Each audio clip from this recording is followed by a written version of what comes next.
Hello, everyone, and welcome to Smashbox TV's podcast 435. It took 435 episodes, but we started right at 9 o'clock tonight. Wait, are you sure it's streaming and it's pushed all the right locations? Before you get a little too cocky or sure of that. I'm seeing all the destinations started. I see all the correct naming. The chat is working. Wow, what a strong close to 2022. That's right. We're, right there. If you can't finish strong, end strong. Yes, that's... Or start strong, finish, end. I don't know, something. So tonight, as our last episode of 2022 is here, we'll again talk a little bit about some more of the sponsorship conversations that have been running amok all over the internets. Lots of people, we mainly have been seeing our top level, mid-level, low level, all different players talking about where they're not playing for in 2023 and beyond. And I think they're holding a lot of that information tight to their chest. And we're going to see some things come next week. Things will be ablaze in terms of lots of people talking about their new sponsorships for 2023 when we get to next week. But figured to be a perfect night to close out on another really high and positive note with Missy Gannon, who's going to be joining us in just a few moments.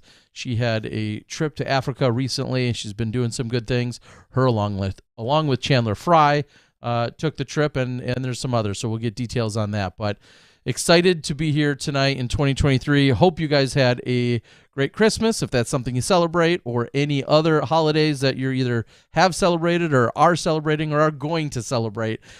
We hope that everything has been safe and pleasurable. And finally, at least here in the Midwest, we're starting to thaw out just a little bit. So we're going to see some warmer weathers. We're going to go from negative 20 to 50 to a positive 50 all in the matter of a few days. Yeah, I was saying that you should really just schedule events because the weather tends to get really nice at bad times of the year for your events. You've got a flex start this Saturday that you're running.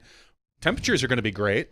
Yeah. Might be a little wet, might be a little rainy, which unfortunately is not what you want on chaining in the new year. You'd rather have maybe a little bit more snow, keep those grounds from getting torn up a little bit. But ultimately, your events tend to bring the warm weather. My milkshake brings all the boys to the yard, too. I don't think so. Yes, it does. So I've heard. So, all right. Yeah. We're about to bring Missy on, and I have a question for you real quick before we bring her on. Yeah. If you were to go to Africa, is there any chance in the world that you would not play the song Rains in Africa Toto? from Toto at least 2 or 3 times while you're there? I feel like that's all too obvious. I mean, isn't that like dating or knowing a Jenny and then singing 8675309? Like you have to do it, or you have to. You have to. You have to. Just the problem is it's predictability. That's the only question. You gotta sneak that in there. You gotta find the when it's the least predictable and drop it. Well, someone who likes to drop it like it's hot. Big money, Missy Gannon coming into the show. Missy, how you doing? Great. How are you guys doing? We could talk about the dumbest stuff we will for 4 or 5 straight hours. But now we have to focus attention to stuff that really matters, which is your year, and spreading the love of disc golf literally worldwide. So let's start there.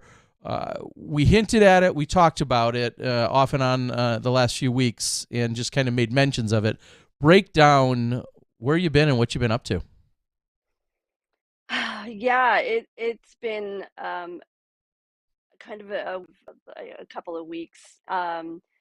We just came back from Uganda in Africa. We spent almost 2 weeks there, and yeah, on all of the people we met, all of the things we did, and all of the work we did was just really fulfilling. I'm just so glad that we could spread the love of disc golf to other communities that otherwise may never hear about disc golf, may never know anything about disc golf. It was just a really cool experience, and I'm so grateful that I had the opportunity to go there. And that opportunity brought up about due to the Paul McBeth Foundation. Is that how this? I know they're constantly working on new courses and developments. What number was it? Do you even know? I know there's like course development like 99. I don't know. Okay. Yeah, probably. Yeah, and actually, the opportunity was brought up to Chandler and I through Ledgestone, actually, because they were a big sponsor of this particular project. So Chandler and I, being members of Team Ledgestone, we were reached out to by Paul Johnson to Ledgestone with the Paul McBeth Foundation on this project. And I think both of us didn't take very much time to think about it. We were both like, yep, definitely. Never thought that we would get to Africa. Always have wanted to go, but didn't know how that would happen. Chandler and I had this conversation of like, it was always a bucket list place to go, anywhere in Africa, and for it to be through disc golf was just sort of a crazy coincidence, and something that we couldn't turn down.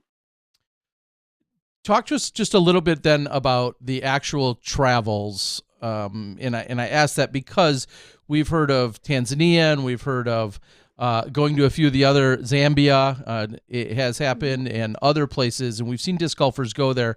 What was the travel and the experience like for you? Yeah, yeah.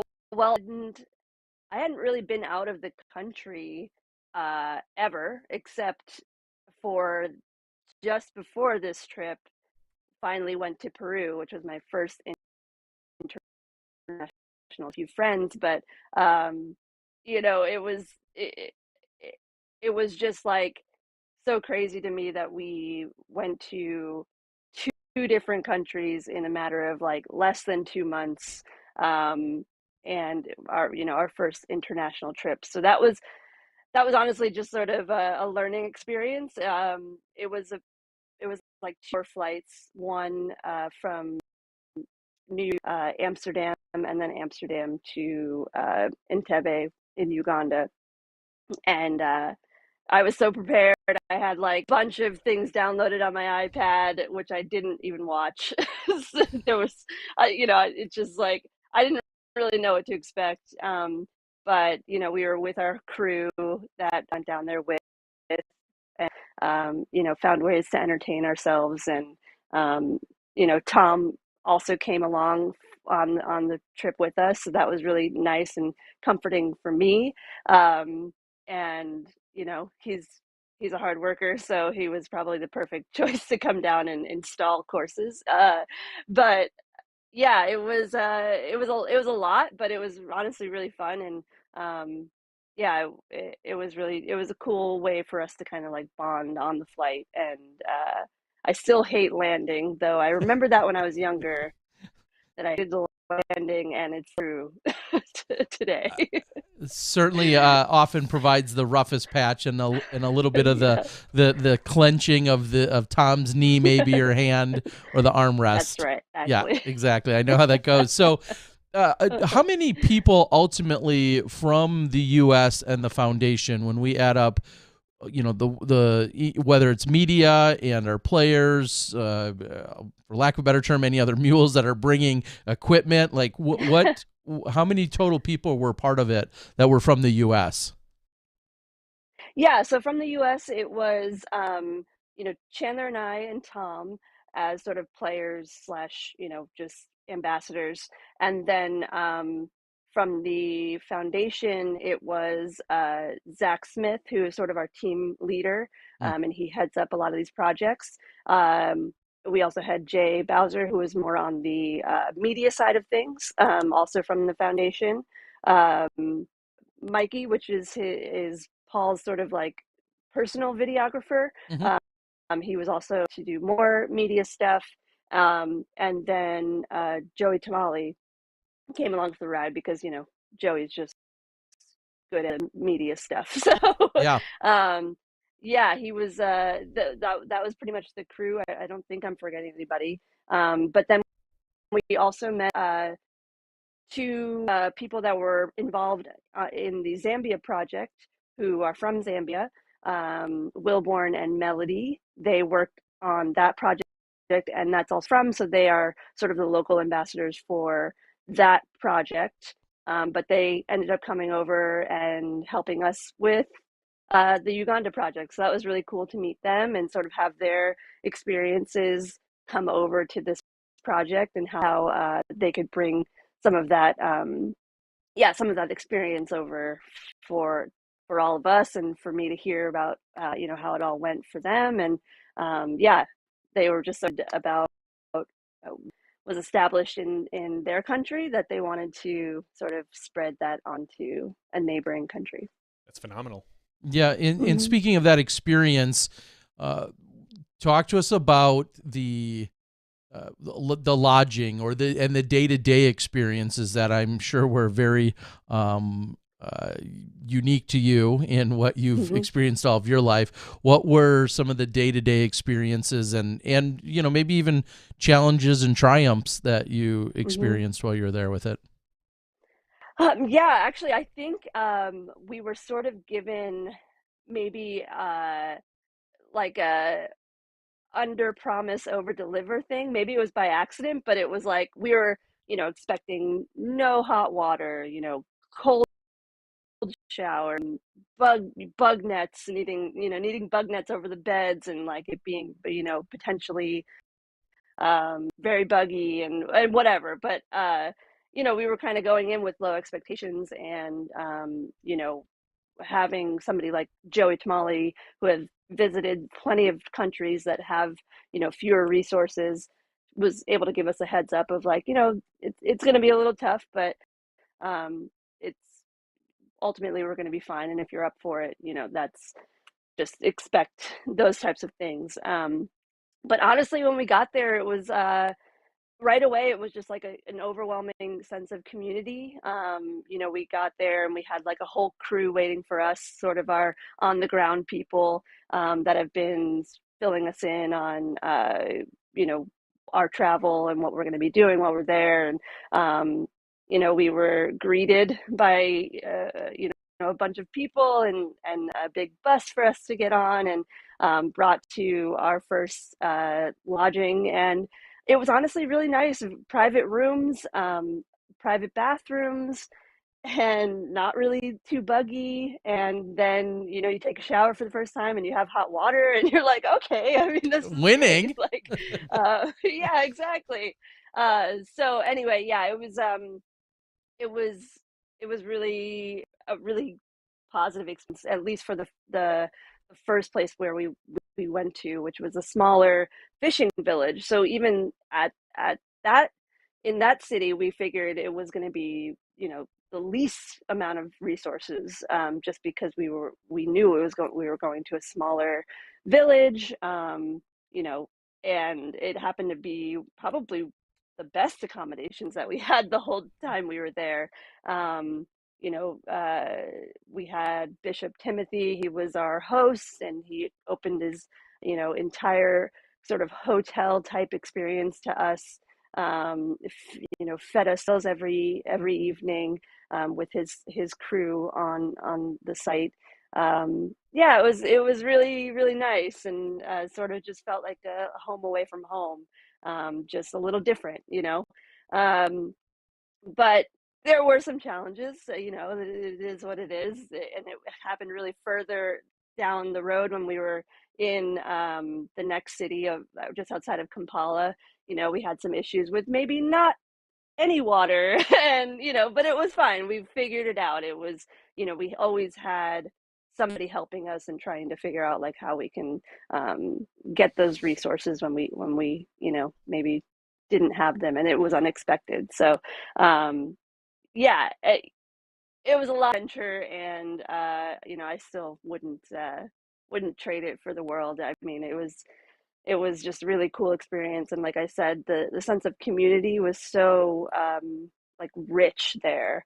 Everybody wanted to, welcome you, and the kids were awesome. They just wanted to be your friend, and you could just feel that sort of warmth from all of the people in both the communities that we were in. I think of that, there's experiences of being brought in, but then on top of it, you're providing this additional recreational outlet an activity in disc golf, and you've been around playing disc golf for a lot of years, to see the introduction of disc golf to so many people. Describe, how they took to it, how quick people did or didn't pick it up, or any of the successes. Is there a chance we're going to see a world champion that's going to come out of any of the players that you handed their first disc to? I think so. So the first village that we were in, that was mainly young children that we were teaching at a local primary school. And, that village of Katosi specifically has a lot of children. Um, so the school is sort of their safe haven. And we built the course partially on the school property and then on the adjacent property. So they're able to explore the course whenever they want, pretty much. So it was so funny to me. One vivid, memory that I don't think I'll ever forget is like having our little like clinics and having a few separate groups of children, and then, they throw the disc, and then I turn around to look at the rest of the group, and it feels like it like doubled in size. Children were just like coming from everywhere. I don't know where they were coming from, but the word was spreading, and more people were joining. And on top of that, we had the teachers and some of the adults that just help out at the school. The people that we were sort of recruiting as the people that would continue to teach disc golf after we left. And so those were the people that we really were focusing on to teach them as many of the ins and outs of the sport as we could, because we know how valuable it is to teach disc golf at a young age. And we could just tell that these kids just were so excited to just try anything, and they especially loved Ring of Fire. And I forgot how difficult, no matter where you're from or whatever language barriers there are, even if there aren't, it's very difficult to try to teach kids that once you putt the disc, don't run after it, because you don't want to get hit by one of these. But that was not getting through most of the time. But it was just because they were so excited to try again, run after the disc right away, and so that was just funny. And there's hearing those sort of like giddy chuckles and laughs and screams is also just so universal. No matter if they're here from the US or the children in Uganda, it was just it was something that was so familiar, that I've seen before when we do play clinics and stuff like that. So yeah, they loved it. Honestly, the adults were getting into it. They were getting competitive, split up into teams, and they were, I could tell they were smack talking each other. So that was just really cool to see. But even other than that, we ended up going to our second course installation was at a university just outside of Kampala, and they are known as like a sporting university. So they take pride in being very, very good at all sports that they participate in. So when we got there, we could tell that sports were just a huge, just like the biggest thing that they cared about there. And so one more competitive thing that they can try was welcomed with open arms. And I think that we're going to definitely see some potential, heavy hitters in the future. So I'm hoping so. And I really saw some just like mind-blowing talent right off. Excited to see where that goes there. You mentioned it when you said second course installation. I guess if you could clarify for everyone, these different projects have had, I feel like slightly different agendas depending on, the land and the space available and everything that they can do. When it was all said and done, how many permanent baskets did you guys help install, and then what did it look like for leaving discs behind as well? Do you remember any of those numbers? Yes. Yeah, so for in the smaller village of Katosi, we were able to install a 9-hole course. Okay. Um, and and so yeah, then we left a bunch of a couple of I think a couple of boxes of discs for the school, and more were actually being shipped um, there as well, and they just hadn't gotten there yet. And then at the university, we installed an 18-hole course, and also same deal. We have a bunch of donations. Us when Tom and I brought a whole suitcase of discs to donate, and then yeah, the foundation had some as well, and then more will be delivered there. So yeah, so 27 holes altogether, and yeah, the course at the university was one that I actually really enjoyed playing, and had a large, a wide variety of shots. And it that course had two tee positions and one basket, so a short and a long. I don't remember what the overall distance was. We did map it out on UDisc, so you might be able to find it there actually. It's at Neje University, just north of Kampala. I guess it would be only one of two dots on the map for that area, so I'm sure you could find it. So yeah, that I was one of the ones who went and mapped out, where the pins and the tees were. So yeah, it's a pretty high level course, and I think it's going to challenge. We knew we had to challenge the college students because we knew how competitive they were and how great of athletes they were. So yeah, we really wanted to make that welcoming with the short tee pads, but challenging once they start to get it. So I think we left them with a pretty high quality course. I, I've had the I'll say the honor and sometimes the overall workload of being part of 30 or 35 or maybe 40 course designs, but I cannot imagine the gratitude or the fulfillment, more so, to know that you and a handful of other people, with what you've done with your career, and now in addition to the competitiveness, you are directly and partially responsible for 27 permanent baskets in Africa. I mean, honestly, it just kind of gives me chills thinking about it.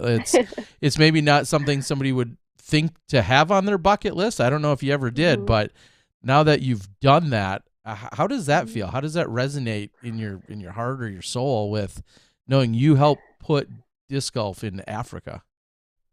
Yeah, it's gonna land on my list of greatest accomplishments. I think that and I'm just very fortunate to have even been given the opportunity to have any hand in this project. I actually didn't know exactly how much we were going to be doing there. I knew we would be doing like clinics, and that the layouts were pretty much already figured out by a team that had gone out there before us. But then, of course, when you get a few more disc golfers involved in a course design, things start to get tweaked and changed. And, you have professionals like Chandler and I who might have a better eye for certain things just because of our experiences. So, we honestly did have a pretty play a big role in the design of the course. And the we got dirty and dug things up and made the holes for the baskets. All of that was pretty cool. So it feels different than just kind of going there, teaching disc golf, and leaving. We literally went there and built a course and taught as many people as we could, and met so many people. And now I have all of these phone numbers from friends that I made at both in both communities, and to be able to keep up with them and see how it's going, and it's going to be really cool. And I think it's something that I want to go back and in a couple of years, maybe even a year, just sort of see like where they're at and how it's going, and if they need anything else, or yeah, I feel like I've made some really strong connections in after that project, and I'm definitely going to be trying to keep tabs on them and see how they're doing, and yeah, I hope to see some you know potentially future big disc golfers come out of there. I think it's pretty likely that we will. I just hope that I can maybe help in any way, and we'll see, but I hope so. Yeah, and along with that, whenever I think of course design, you have a different appreciation, and maybe you've already had some of Mm. that, but even I think as you travel around the country and every time you step onto either an old favorite or a brand new Mhm. course that you're playing for the first time, there's just a slightly different appreciation when you see where a tee's been placed, where a basket's been placed, Mhm. what trees come into play, just from a design perspective. Not that you want to And the make it. work it takes to actually Yeah, put them in. exactly. And Mhm. it's there's something to be said when you see someone defacing a T sign or hanging on a basket or kicking a garbage can next to a tee on a course or Mhm. any course, and you know what it took to put a course in, and now you have Mhm. those bonds and that tie that much stronger. In addition to being a professional, it just hits you a little Mhm. differently when, like Johnny just said, you know what it took for that to Yeah. exist. Now, I want to point out, because I continue, and I often say this, I give so much credit to the Paul McBeth Foundation in that they are typically, or they are, brand agnostic, in that the foundation has worked with Discmania, has worked with Mhm. Dynamic Disc, has worked with Discraft. I'm going to assume they worked with Innova. I can't think of the project off the top of my head. If they haven't, they probably will. They'll Mhm. work with anyone. This happened, as you said, to be now a Discraft, which is largely infused and tied then with Ledgestone in this Mhm. scenario. But uh, to me, it's huge that they'll take help and support and collaborations with anyone. Um, Mhm. but like you said, I mean, what a great tie-in for you and Chandler being part of Team Ledgestone, which is very directly tied to Discraft. That's incredible. Yeah. Yeah, it was awesome. Now, uh, is it does it spark new thoughts or ideas for yourself? You just said, Post-career thoughts? making these connections and keeping up. And I don't even just mean course design specifically, but was there anything in this trip, start to Mhm. finish, where you did, pause and like, wait a minute, I'm going to play for a while yet, but there's other things I can see getting involved with. Was there anything in particular in this trip that struck a chord in that way, that resonated that much, or not necessarily? Yeah, I mean, absolutely. I think the reason why I even took on this opportunity was because I I saw the type of impact we can make on other communities, and you know selfishly, I knew that something like that would be really beneficial for a resume or something once disc golf is potentially no longer Hmm. my you know typical my actual job. But yeah, I didn't really think about it too much. I'm still, yeah, course design is a lot. You find a spot for a tee pad, a perfect spot, and then you start digging, and you're like, well, there's a huge root and a large boulder under here, and like you don't think about those things. Like, yeah, in theory it's a great spot for a tee pad, but when you start peeling away the layers, you might have to rethink it. Um, but yeah, I would love to, yeah, I would love to do more things like that, whether it's with a foundation or with other people. It certainly opened my eyes to. It honestly made me appreciate disc golf more. You know, as it being my job, I kind of lose sight of like how awesome this life path has been for me, and you know, it turns into just a job sometimes.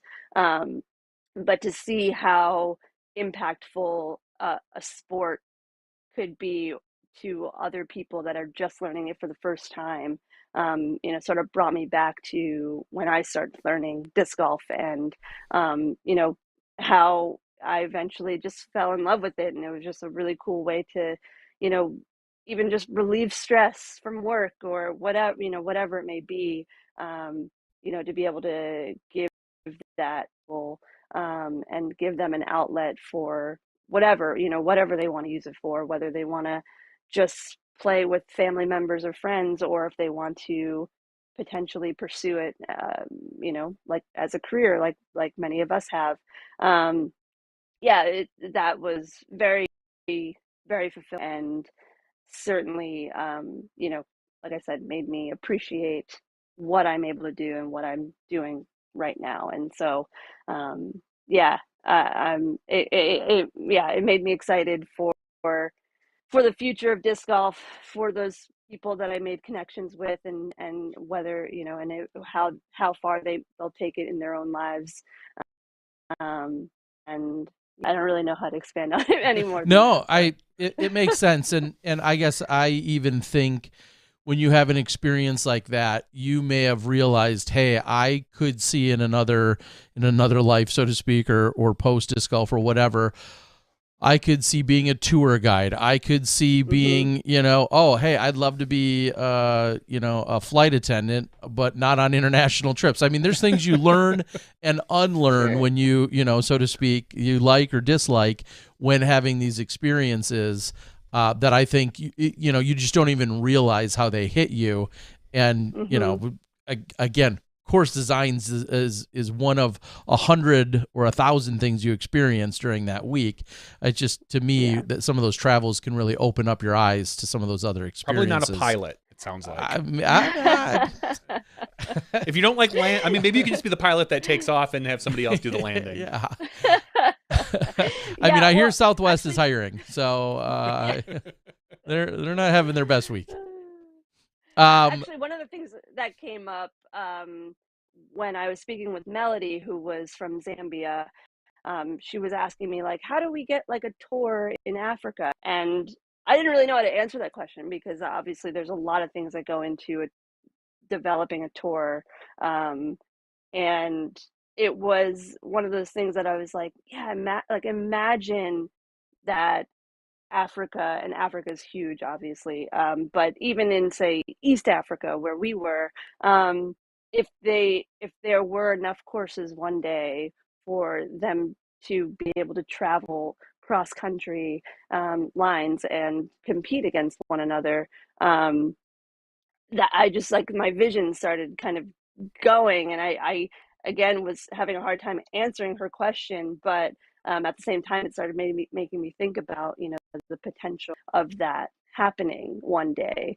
And yeah, so that would be something that, like, would be really cool to see happen, or maybe even try to figure out a way to be involved in that, or try to help with that process in some way. But, you know, also Melody was very competitive, so her and I bonded over that. She's like, I just want you back here so I can whoop you. Like, that's she was planning ahead. Right. Well, and it's funny because I think of, and I'll just to tack on to that, I think about how the few years of as going to Koh Samui, going to Thailand, going to Cambodia, these courses and these pockets in these regions that are developing, and then they're realizing, hey, if we can string together 5 or 6 or 7 weekends together, especially during what is considered our winter. If they can string those together, they may attract some international players, but also just among themselves have a very logical tour system or structure that can take place. And I've seen them working on that, and Malaysia and everyone else that's been working on that in the last few years. Obviously, as they were building, COVID jumped in and provided a roadblock for a couple years. But I think that's going to for sure be the model moving forward of let's have a tour that is often in a particular time of year that really scratches that itch that our professionals and others will go out and partake. So I mean, there's around like 6 or 8 courses in East Africa now. And I know I'm looking at the UDisc thing, and there's like 16 of them in the Johannesburg area. So I mean that's not far off from maybe creating some sort of tour in the future. Yeah. And I would honestly, I don't know how I didn't bring this up already, but when we were at the university, it was during the same week that they were holding the East African Collegiate Games at that particular university, which it rotates to different universities I think it's supposed to be every year, but this one had been paused because of COVID, and it had been like 3 years since the last one. So that was really cool to have all of these other colleges from all different countries in Africa, in East Africa, come there. And where the course was set up was kind of right on the main roadway where all of the were staying kind of up on the hill. They would have to walk down this road to get to all of the fields and the the courts or whatever. So we literally were like posted up right near that road on purpose with a basket with a bunch of discs, and we were just pulling people over to be like, hey, try this. Or honestly, we didn't even have to do that because they were just like, what's that? I want in. So that was just really cool to see, these tall basketball players or these, large wrestlers or whatever, everybody just trying disc golf, and just so open to throwing a disc, even if they were, they're athletes. If they throw it bad, they were laughing at themselves, because they were like, what, but anyway, so the hope is that the disc golf would be a part of those games one day, and one day soon, is what the player of the college is hoping, and that would be one way that I think that we can get disc golf to really spread even more, and also sort of create not really a tour, but that idea of going other places to compete and play disc golf and if it starts with the colleagues, great. I think that would be a perfect segue into a potential that'd be really cool to see that, if not next year, maybe the following year, because I would love to see that sort of competitive disc golf happening on the collegiate level in East Africa. And so that's the hope. So we're going to keep an eye on that. Yeah, and really to that, no surprise that, just like you said, sometimes laughter is universal. I think the excitement and the astonishment and the bewilderment, everything else that goes along with getting a disc into a basket from, anything outside of 5 feet, and sometimes even the 5-footers feel great, but just the look on anyone's face when they throw it in and it's the first time they've made one from 22 or 32 or 62 feet, whatever the case is, that is for sure universal. You hear the sound of the chains, and then it's that, the big wide eyes of like, holy cow, I just did that. And how do I do it again? Right. That's what keeps us coming back. And I just think of getting, these people all know track and field, so they know discus, they know things, but watching a disc fly, not just a frisbee, but a disc, when you can see, like when you hand it to someone and they throw it 75 to 80 feet and they're like, all right, yeah, and then you watch Missy or Chandler get up and throw it 400 feet, just the look, like, how do you do that? Just Totally. I can only imagine the excitement from these athletes. Yeah, it was really, really cool. And yeah, it was no surprise that the individuals that we were teaching to sort of be the teachers after we leave, even at the university, were picking it up so quickly. And just, if their accuracy was off, that's fine. But they were still throwing like one of the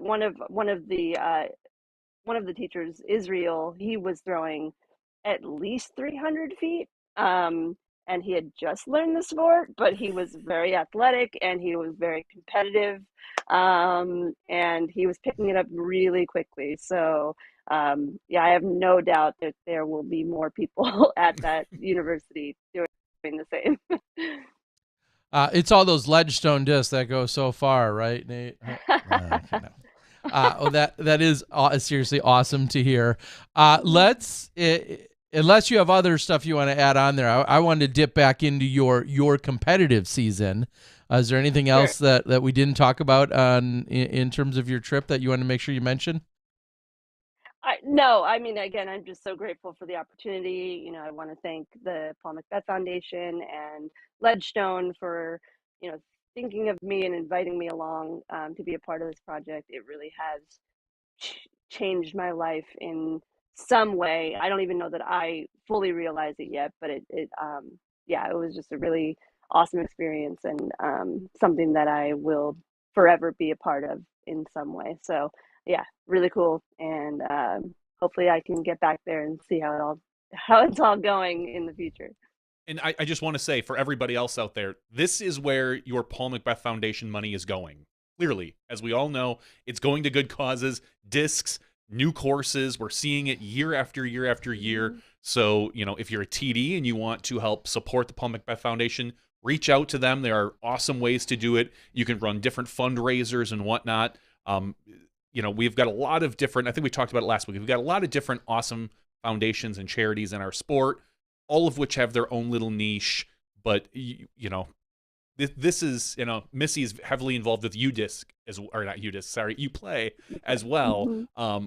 But clearly, Paul McBeth Foundation it feels like it is just light years ahead of everybody right now in the international scope. So it's awesome to see. Yeah. And I'll add on to that real quick. If you head out there to the website, which is paulmcbethfoundation.org, I know they're making a final push for what they call their Builders Club, and that is a monthly contribution. They're trying to get to 50 Builders Club members, and I think they're at 48. So they're trying to make a final push to get to 50 of those. Or if you can't contribute at that level, they have other given levels that you can either choose, or you could submit your own, and you can set yourself up for a monthly donation. But that is the Builders Club. You can find that on paulmcbethfoundation.org, and all the information is out there. So, and like I'll reiterate yet again, it's awesome to see that they've worked with so many different brands. And I know that sometimes can be feels like a criticism of, when some people want to be charitable, they think, well, you're just putting money in somebody's pocket or putting it from their left pocket into their right or whatever. And when you see someone like Paul and all these other people that are on the board, and a board which comes actually from a number of different brands and backing, I think is awesome to see. So yes, that's where you can find it. And later we'll talk more about, like Johnny just said, UPlay. You certainly should support. We talked with Yuli and his foundation and what he does just last week. Ricky Waisaki's putting together more information for his foundation. So find and support any or all of them. Whatever scratches your itch, as we said last week. Yes. So, all right. Well, Missy, let's talk a little bit about 2022 for yourself personally, where you cashed in every single event that you played in. But what's the grade you give for yourself, because you came off such an incredible 2021? Certainly you've set some new bars and new standards and new records. How do you come into 2022, and what's kind of the grade you give for yourself for this year? Yeah, I mean, I think I had a pretty clear understanding of like the 2021 was sort of like I don't know. It felt like an unimaginable way to finish a season, especially because, yes, I had won the Des Moines Challenge earlier on, but to go back to back in two of the biggest events of the year, pretty much, you know, it, it was just, I don't know. I don't know why that happened or what, I just knew that it was like bigger than I could have expected. Um, but it did still add a lot of pressure on me coming into the 2022 season, because maybe my expectations were higher, but I was really aware of the fact that the way I ended 20 was just, I don't want to say unbelievable, but it was I don't know, like an extraordinary way to finish. And um I just wanted to make sure that I kept my head in a good space and tried not to overwhelm me or put extra pressure on me. But it was inevitable that that was going to happen because there was going to be all eyes on me come the Las Vegas Challenge. How is she going to come out of the off season? Um, but I would say I would grade myself like a solid A. I think like you said, I cashed at every event.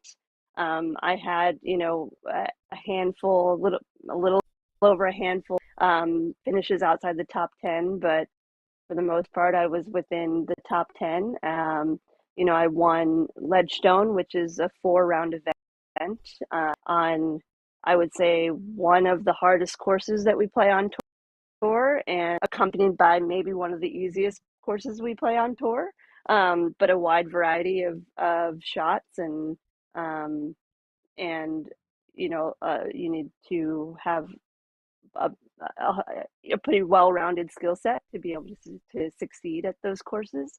So that was a big accomplishment for me, and I grade that particular win as honestly one of my biggest wins that I've ever had, I think. And approach that, I don't know. I think I've always wanted to win Ledgestone, and then to have done it against a relatively stacked field. Kristen was there, and maybe we were missing the other European contingencies, but it felt like one of the biggest fields that we've competed against. So maybe I put a lot of weight on that win, but it was one that I've always win and I've always seemed to do pretty well at. So to be able to stick it out for four rounds and finally take that one down was really, really cool. As a Team Ledgestone member, it was just sort of extra sweet. And then I think honestly being able to get to the final round of the Pro Tour Championship, and while I didn't come away with the win, that I feel like showed me that my consistency is there, and I was able to battle through because I didn't have a bye this time. Last year I did have a bye to the semifinals. This year I didn't, so I had to battle through the quarterfinals, semifinals, and then the finals. So I had to play one more round than some of my competitors, and yeah, a nice way to kind of show me that my consistency was there throughout most of the season. And I think that that's one of the biggest hurdles that people have to overcome, is finding that consistency on tour, because we play so much and we play almost every weekend. And I didn't find myself having too many really bad rounds. I definitely did, but yeah, I still felt like I was overcoming those bad rounds and still finishing pretty decently at almost every event. Yeah, I don't know. It was pretty solid, I thought. Yeah, and I was certainly not setting you up to say anything otherwise. I mean, let's be real. You finished with still in the neighborhood of $54,000 for your earnings, which again, just a couple of short years ago would have been insane and was breaking records then. And now we're seeing that as you clearly were one of the top finishers, but a solid overall. You played in 23 events, or I think what was really 21 or so, straight up singles events. Hmm. And Yeah. and I certainly, was not leaning toward anything but a glowing review. But at the same time, speak to the competitiveness. And we saw Evelina, we saw Hannah, we saw Kristen essentially throughout, minus a few weekends. We saw Hmm. them throughout the entire year, and Owen Scoggins, who's, FP40 eligible, and some of Yeah. our other competitors. Speak to the competitiveness within the FPO division.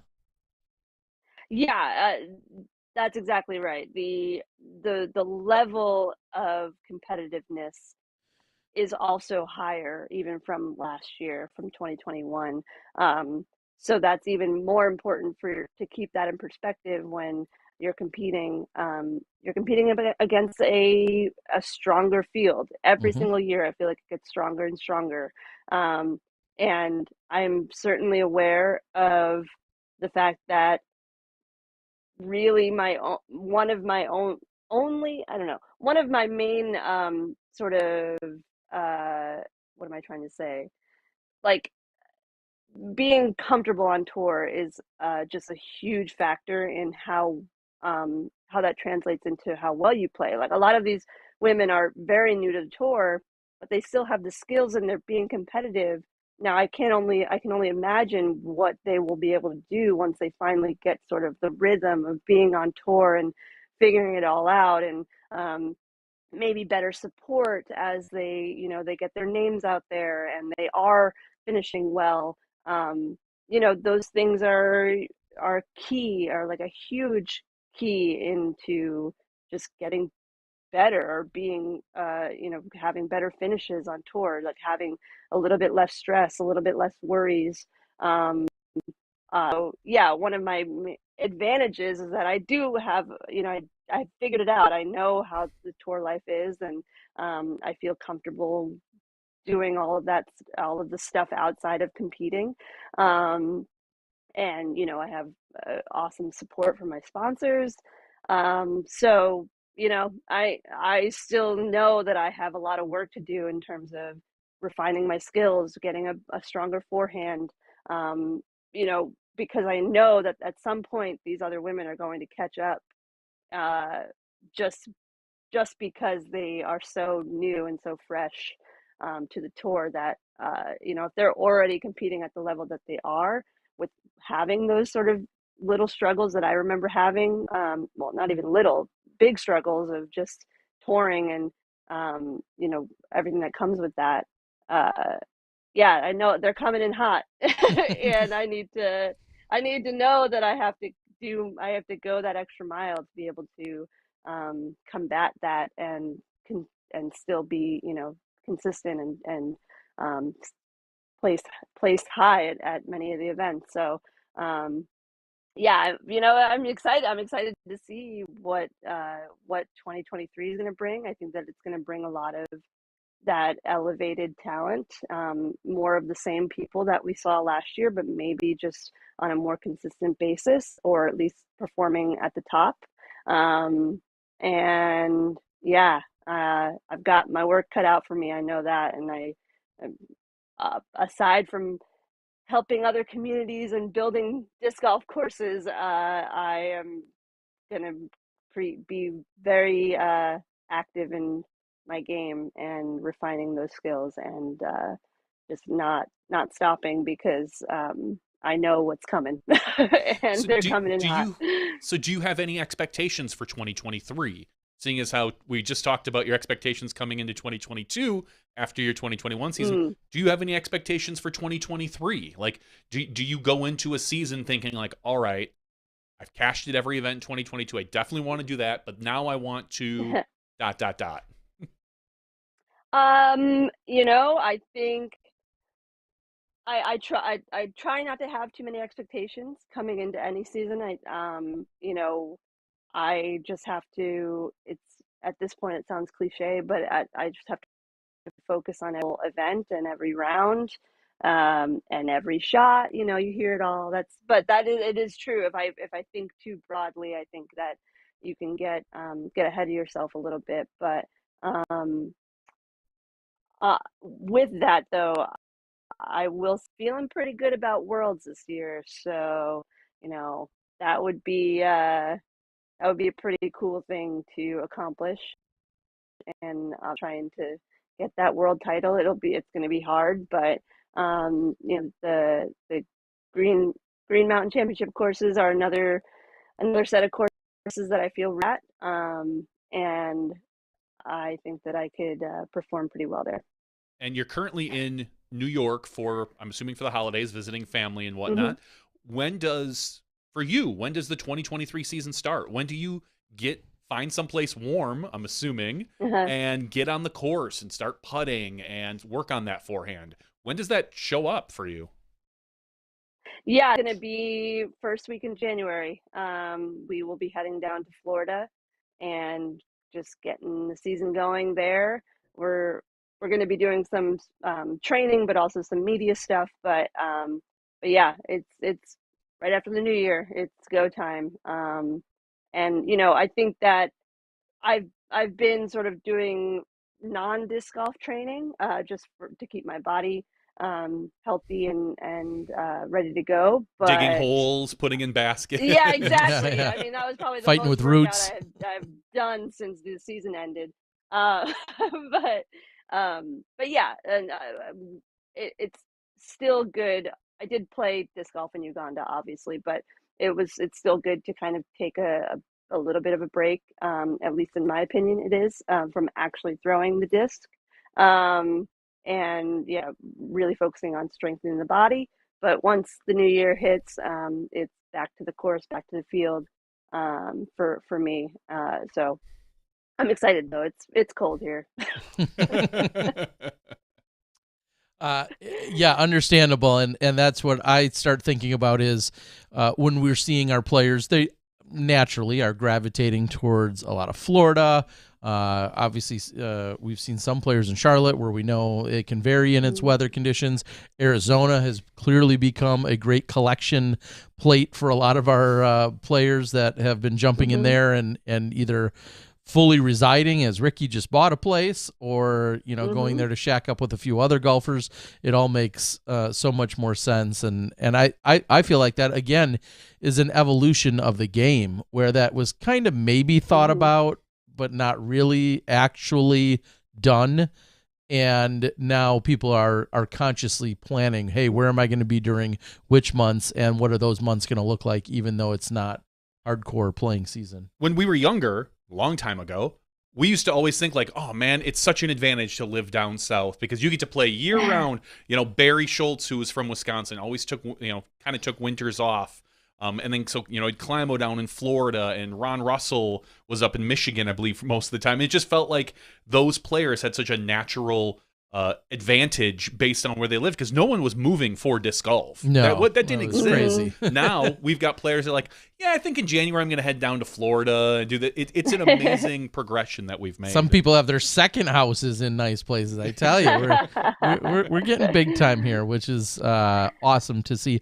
Is there anything that you would consider out of the ordinary or a surprise or a shocker to anyone else when thinking about your 2023 season? Is there an event or a location or even a week off or something where someone's like, huh, that's different for Missy? Do you have anything like that possibly planned? Or is it what we Not would expect? Yeah, not really. I do plan to be in Europe this year. So that'll be a first for me. I Okay. think that that's going to be really cool. And it all, having the Sula Open now be an Elite Series sort Mm-hmm. of helped make that decision because I really wanted to get to the European Open, or what, but being able to also have compete in an Elite Series there as well. Sort of, yeah, made that decision easier, to be able to travel there and play more than one event. um, I think that that will be, yeah, really the only like new thing that might be surprising, but really just I think it was just sort of inevitable that I would Hmm. make it to Europe at some point. So that looks like that'll be this year. So I'm really excited about that. Um, I've toyed with the idea of kind of skipping California. I am currently signed up for the OTB Open. Really, it's just more. I don't know. You almost kind of like lose money going to Florida, even if you play well, just for tax reasons and stuff like that. Hmm. So kind of just weighing those options, of if it's worth it.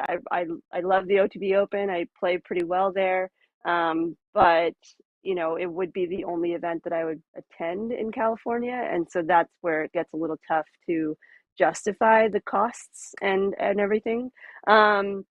But yeah, other than that, I think everything's pretty much the same. I do have, I think, one or two silver events Mm. on the schedule. I think I'm going to play uh, Beaver State, which I think is a silver event.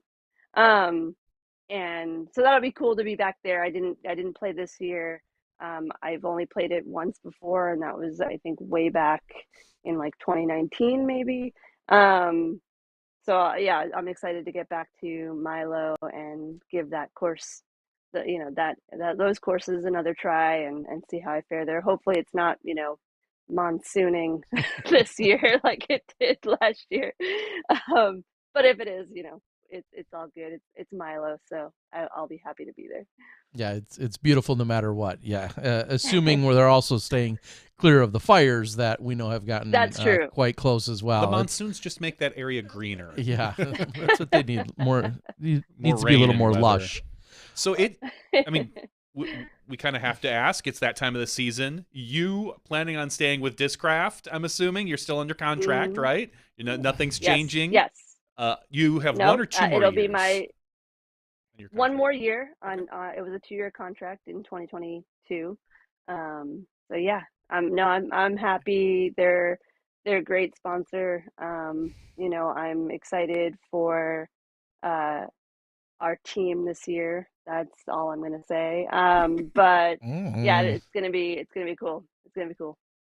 What what do you make of the swapping and the switching and the adding and deleting and everything else of all these players and these teams when you're locked in? Because right now you're essentially, maybe you're providing some kind of consulting and or bouncing either ideas and or maybe you're just a listening block. I don't know. But what do you make of a year when you're just sitting back and you're like, yep, none of this really pertains to me. I'm locked in with my Hmm. contract. I'm not going anywhere. Do people call you? Or are you a sounding board? Is there a Missy Gannon hotline? Like what? How does this work for you? For me, I'm just back and watching it all go down. But no, I mean, reasons I'm so glad that I don't have to go through that whole contract negotiation thing. It's stressful, and even though I do work with Schaefer Sports, it's still stressful. Hmm. It's you build these relationships with your team managers and the people at the companies, and it gets a little dicey when you start talking money, and it's never like too crazy, but it feels weird. It's uncomfortable no matter what, if you have representation or not.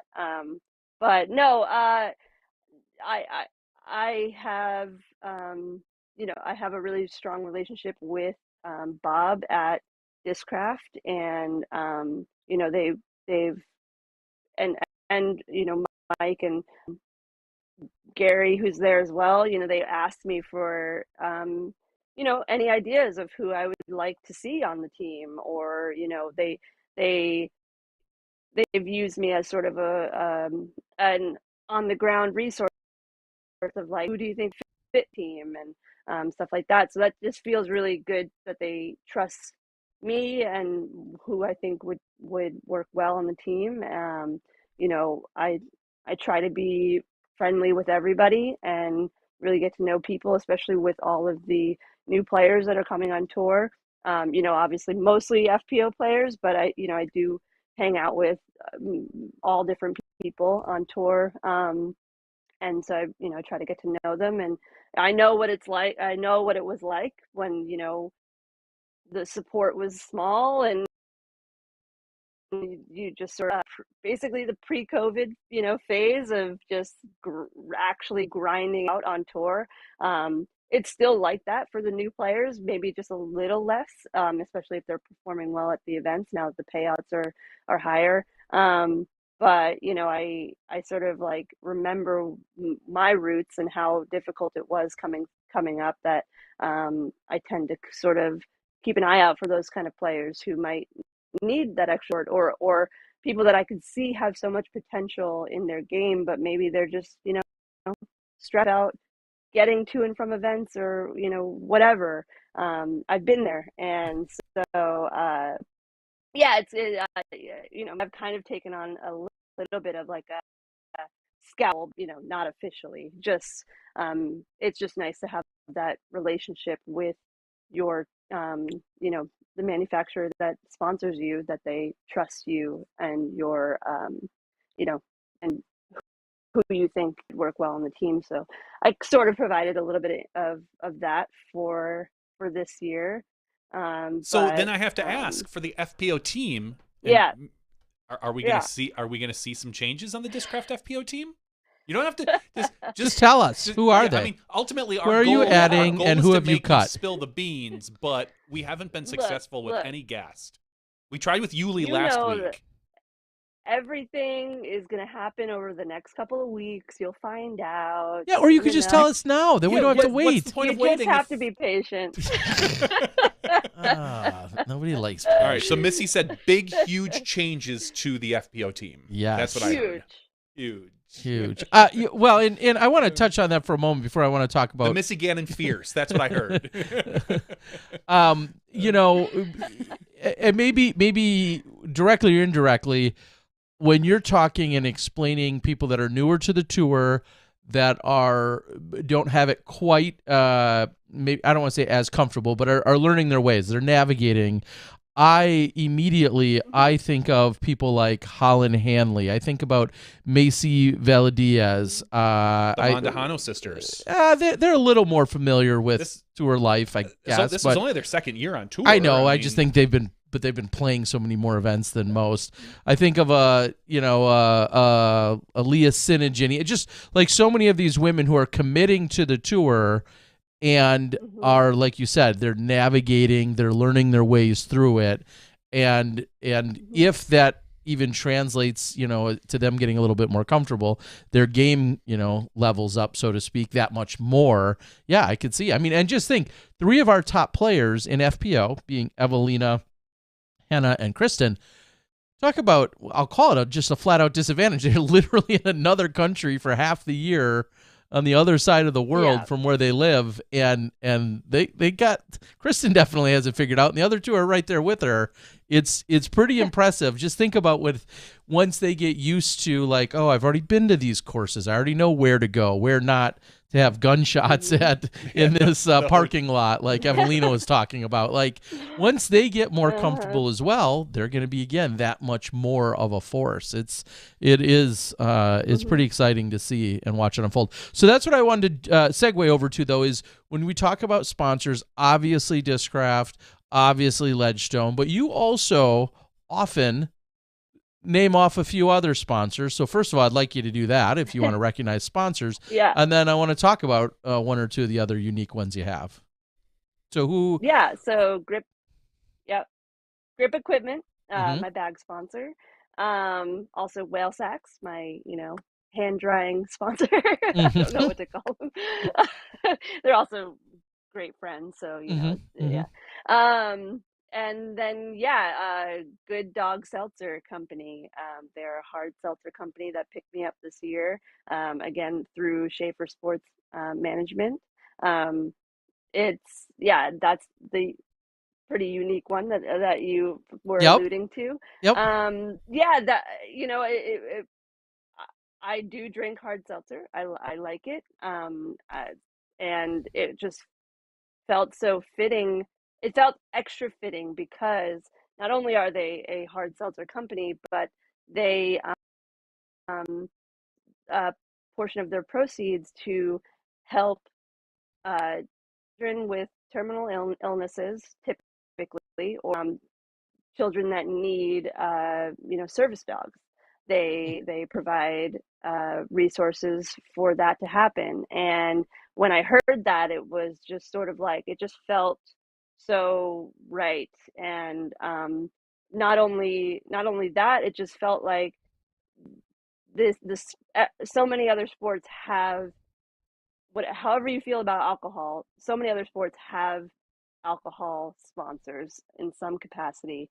And the fact that this company was so excited to get into disc golf, and to learn that, a lot of us disc golfers are dog lovers, and there, we have our toward family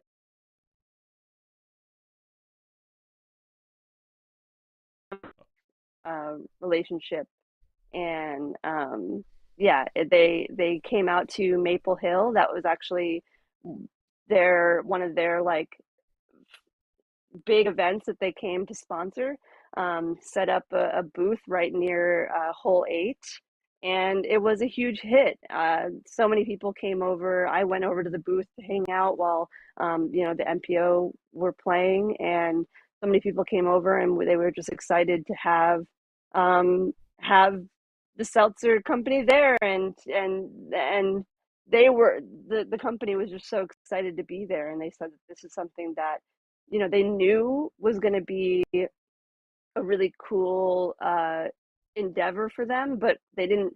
I think, having been at Maple Hill and Maple Hill is one of the best places to go, and one of the places that we all look forward to going, that to basically be a part of the 8 holes and be in that environment and just see how cool and how passionate disc golfers and disc golf fans are about the sport. That I think they were just like, wow, this is awesome. We will be coming back every single year as long as they'll have us. It seemed like a huge hit. And yeah, I'm just excited to be the first, ambassador for Good Dog Seltzer, and to sort of bring them over into the sport of disc golf. And I hope that they pick up more players or events, or they, just are involved in disc golf more. They want to be. And yeah, maybe this will be like the beginning of more of these types of sponsorships coming into the sport. I think it's going to be really beneficial for the sport in the long run. Yeah, and one of my favorite parts, and obviously this is why it resonated and touched you, is the fact that the tie to dogs, and I think also the lesson is, not every person, has to have a cookie cutter sponsorship, and the fact that you have partnered with them in the way that you have because of your feelings and because of your, just your connections and having a dog and everything else. It just, like you said, felt so obvious and natural, and the next person may have to find something else that resonates and has that connection. And I think that's what makes it so much more, not only personable, but genuine, and more just overall more impactful, for sure. So I absolutely love that. For sure. And I love being able to have like a silhouette of a dog on all of my shirts, because it's perfect, and it makes people ask. They're always like, "Is that your dog?" And I'm like, well, it's my sponsor, Good Dog Seltzer, and I get to say the whole spiel and what they're about, and just spread that information around. And yeah, it was an awesome sponsorship partnership. It'll continue, and I'm just excited to see where it goes.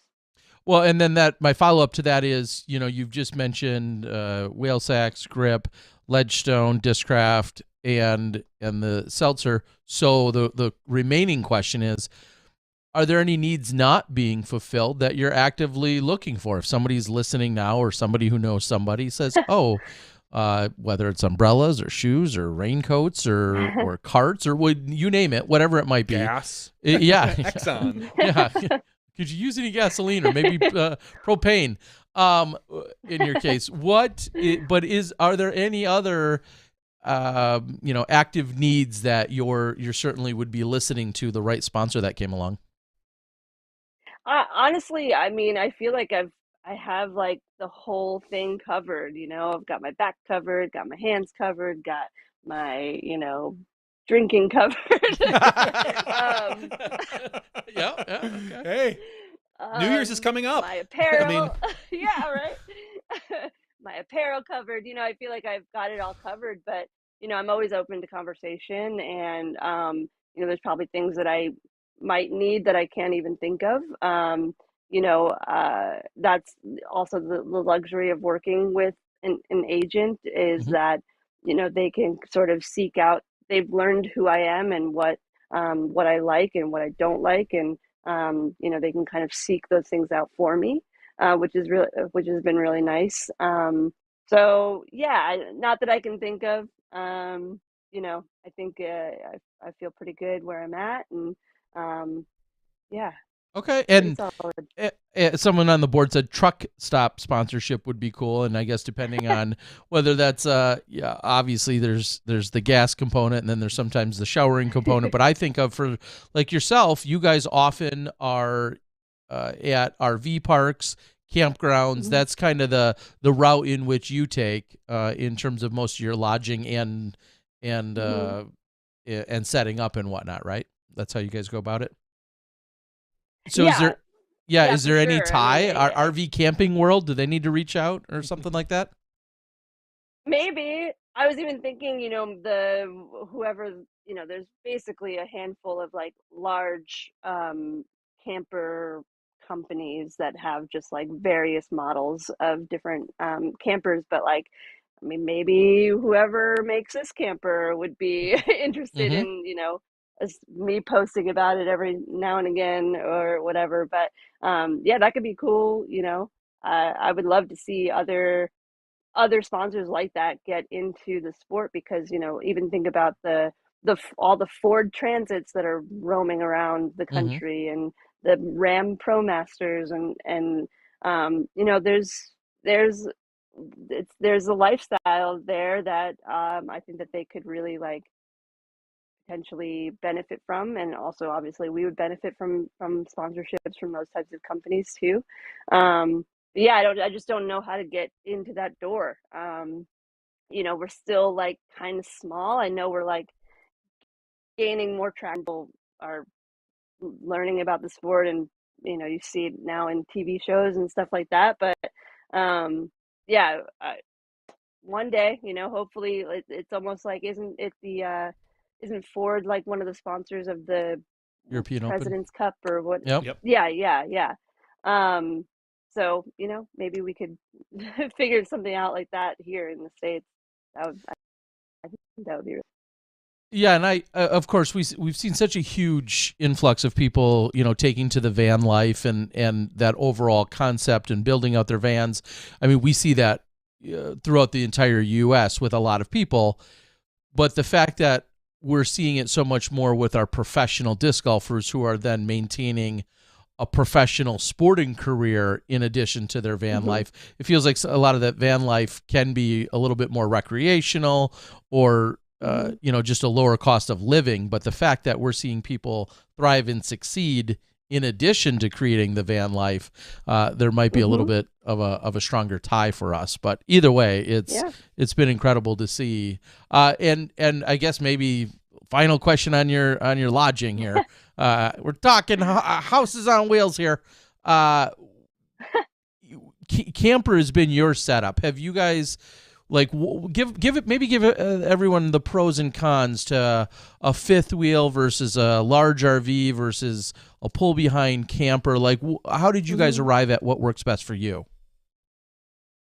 Yeah, I mean, I think in general, the having a towable camper and a separate car has just been the the way that works the best for us. We're able to set up our camper and still have a vehicle to drive around once we're set up in each location. Um, yeah, there's pros and cons to both. I mean, when it comes to like fifth wheels versus tow behinds, it all kind of is the same, other than just like size of the camper. We have we've kept it on the smaller side on purpose, just so that we have more options of where we can park, and um, you know just to keep those options open, and not have to worry about just having a colossal camper Mm-hmm. that we're Mm-hmm. towing around. And obviously, like, gas mileage is always a thing. And but then there's still the added you know worry of maintenance, and now you have basically two things that you have to worry about: your car and your house, pretty much. Uh, and it's just not for everybody. A lot of people don't want to have to deal with unhooking, hooking up, and towing, and wind, and all of the things that could happen and that you could come across with a camper. So that's where the van life is nice, because it's a little bit more you know inconspicuous. You can kind of park, maybe be able to park um, uh, outside of a Planet Fitness or thing. We can't really do that. It's not really technically allowed. It's at a lot of Mm-hmm. places. But um, yeah, just right. Obviously, a lot of the van lifers. There's a few people that the van, which is pretty much like the capacity of the van life, unless you're okay with, like, right on top of all of them. But it's Tom and I. We have two dogs. Like, we kind of need extra space, and that spread out a little bit. And we currently don't have a house of our own. We can't just like dump stuff off at our house and travel with have. Uh, so we require a little bit more space, and it just seems to work for us. And we'll drive, have a larger driving camper, and they tow a smaller car behind. It's similar to what we do, just a little bit different. And yeah, just different people have different needs, and I think there's pros and cons to all of the different styles of touring. And then you have the little minivan people, and that works for them too. Whatever's going to get you from point A to point B, and you have somewhere to sleep, and all of that are all viable options for tour life. It's just whatever works for you. Well, we've seen it all in some capacity, and they continue to get better and more elaborate year after year. And it's also just a Hmm. tiny little uh, glimpse into the growth that our sport has had, and the support that our players like yourself have rightfully been gaining. So, and I'm Hmm. hoping within 2, maybe 3, maybe 5 years, everyone's internet's going to be amazing. So every single show we have, when your remote locations always are seamless and without any lost connection. So that's my segue to we're going to wrap stuff up with you. Sounds like it was getting a little choppy with you, and everyone will scream because nobody likes bad audio, and it's not your fault. Everyone's on the road. But I think we've got uh, so many of the goods from you tonight in your experience in Uganda, and the 2 courses that you were part of, and everything else. And I can only imagine all the smiles that you saw, and then even inwardly with yourself and Tom and Joey and Chandler and everyone else. The entire disc golf world and community certainly thanks you, and the foundation and all the sponsors. I can't think of 2 better representatives to send over than yourself and Chandler, along with the rest of the crew you Yeah. had. Thank you for everything you did over there, and hopefully that even internally pays dividends for the rest of your life. It's pretty incredible to hear, Hmm. Missy. Yeah, yeah. Again, I'm so grateful for the opportunity to be a part of that project, and to be a part of this community, this disc golf community. And yeah, I look forward to 2023. I hope the connection was good for the most part, maybe just towards the end.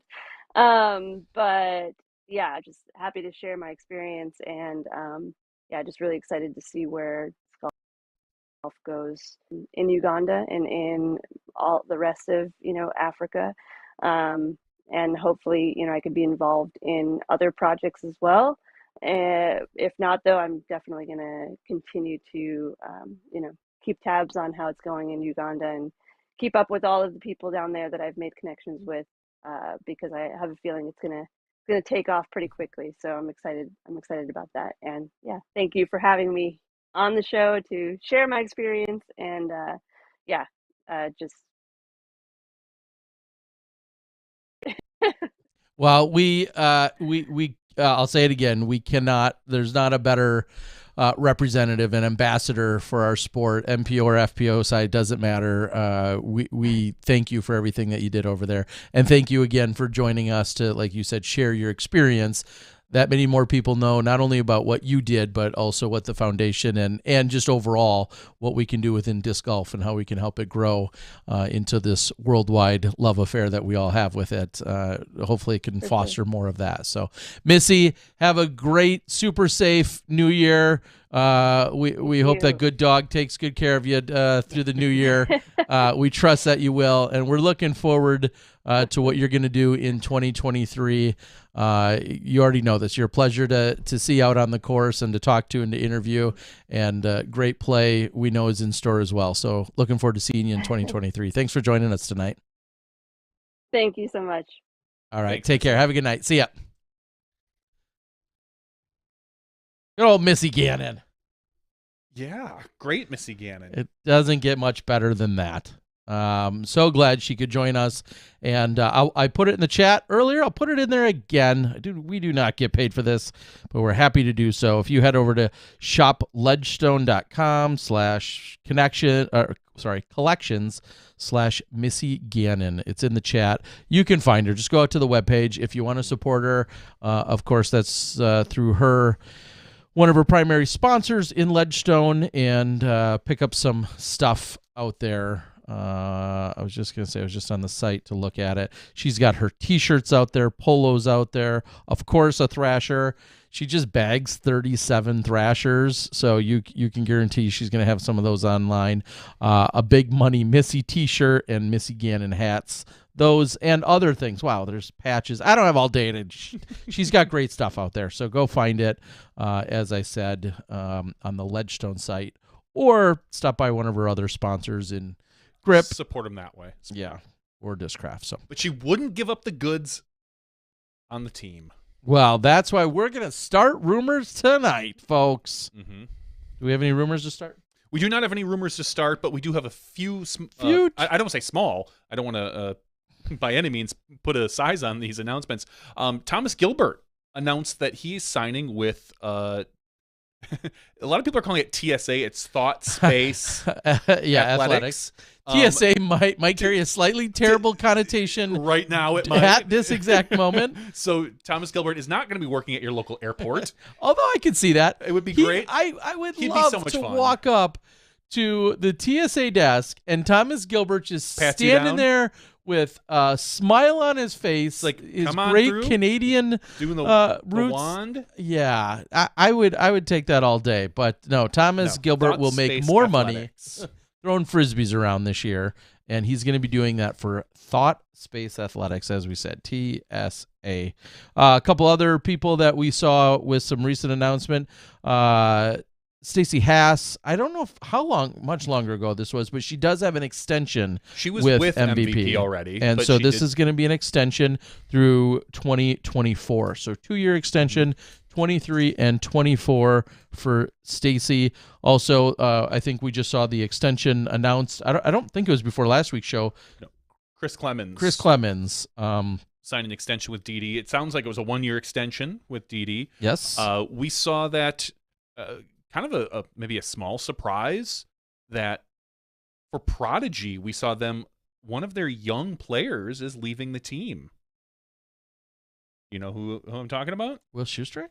No, he's not leaving. No. Gavin Babcock? Gavin Babcock. Yes, saw that as well. He announced that, to be clear, he didn't necessarily say he was leaving the team, but he said that there are some changes in his sponsorship. So whether that means that he will no longer be with Prodigy, whether maybe he'll come back in a different... Oh, is he being tricky? I don't think he is. I did read it, but I'm going to read it again as to how it was worded, and then I will infuse my own interpretation, which may or may not be correct. I think that him and Prodigy are parting ways based on what, based on the thing. I believe it was out on his Instagram post. Oh, you got to do it for the grams. You got to do it for the gram. Now, what I want to see, obviously, is the new Alden Harris video where they're taking, interviews for the next Gavin Babcock in the interview series. That would make sense, yes. We got to find out what's going on. All right. So the exact phrasing for Gavin on his Instagram. Oh, how am I not following this? Click, followed. Yeah, how are you not following I don't Gavin? know. That was kind of weird. I am now. Where he says, "Thank you, Prodigy, for the last 2 years. I was able to start my pro career with this company, and I'm thankful for their willingness to support me in the early portion of my journey. Some of my greatest accomplishments have been with them, and I will never forget these moments." ... With that being said, I'm extremely excited for the changes coming up to the 2023 season. Sponsor announcement coming soon. You are absolutely right. That leaves interpretation. A little bit of wiggle room. It does. Now, That's just maybe that's just a coy way of then coming back and saying his sponsorship's been increased or has changed. Sure. That certainly has that potential. Yeah, I don't necessarily know if that's the case. And if you want to throw some gasoline on the fire, the very first comment, or not maybe necessarily the very first, but Kona Panis gave the eyeball emoji. So a lot of people are saying, well, it's clear then he's going to DD. I don't necessarily know if that's the case, but... Or she's just staking a claim for needing new glasses. That could be it, too. Got the eyeball emoji that could be it, too. Out there. So, yes, we'll keep an eye on that. Also, just prior to the show starting, he did it right, folks. Andrew Presnell talking about his extension with Discraft. So we saw that announced just today. And got to make sure we get that in there. He's on the touring team now. He's not on the elite team. I think he made a post saying he's happy to stay with Discraft, and he's going to try. He's much motivation for next year to get up to that elite team. Same with Ben Calloway. Calloway announced he is staying with Discraft as well. Yes, and I thought I saw a similar reference point regarding the team distinction. I didn't know. I didn't know where they were before, so I didn't want to say if it was a demotion or promotion. Just a distinction. Emerson Keith was last week, right? I don't know. If not, we'll regurgitate it. Emerson Keith. Vanessa Van Dyken re-signed with extension with Discraft for a 1 year. One person that's on, we'll say he's on the sponsorship tracker chart that we haven't heard anything out of is Alex Russell, who's been with Innova for a number of years. We haven't seen any remarkings one way or another. I don't see him leaving personally. I mean, he could, but there's a lot of crazy stuff we've seen. There's a lot of crazy. Alex Russell isn't. I mean, unless he goes on full-time tour, like he's just not a name that a lot of people are running for. Now, we have to discuss some of the bigger rumors that are going around. What? One, Chris Clemens was seen posting saying that one of, and he put it in quotes, big boys, not you, not the restaurant. Could be me. I don't think it's you. Could be. I don't believe it's you. I don't know. I've been called big boy before. Is going to change, and I believe his phrasing was, "You wouldn't believe me if I told you." So what a lot of people are speculating is they're trying to think of the quote-unquote big boys in disc golf. You've got your Paul, who we see Discraft is already announcing 2023 discs for, so I don't believe he's moving anywhere. Ricky is pretty locked in with DD. Calvin just re-signed. To me, that kind of leaves just a few names left out there. Chris Dickerson is locked into locked in. It leaves the name Gannon Burr. Mm. It leaves the name Simon Who's currently Lizotte, under contract. Who's currently under contract. Yep. Simon Lizotte, Eagle McMahon, both of which are under contract Also under technically for another contract. year. But there's a lot of rumors right now flying around about Simon. And I don't know how much legitimacy they have. I've seen people say that, and these are just random internet people. There's a lot of random internet people. Right now, technically, I guess we're random internet We people. are. Someone had said that Simon is going to a Michigan company, is what I saw, and they left it at that. Who's in Michigan? That would be maybe MVP. Who else is there? Discraft. Technically, maybe a sub-company from one of those that they make discs for. DGA is a California company, but Discraft makes their discs. Thought Space is made by MVP. So, technically, while that company might not be located there, the discs are made there. They're just thoughts. So right now, the big rumor is Simon leaving and going to one of either MVP or Discraft. I tried to get Terry to message Simon to get the insider info. And the funny thing is, Simon, Tuesday nights are usually his dart night.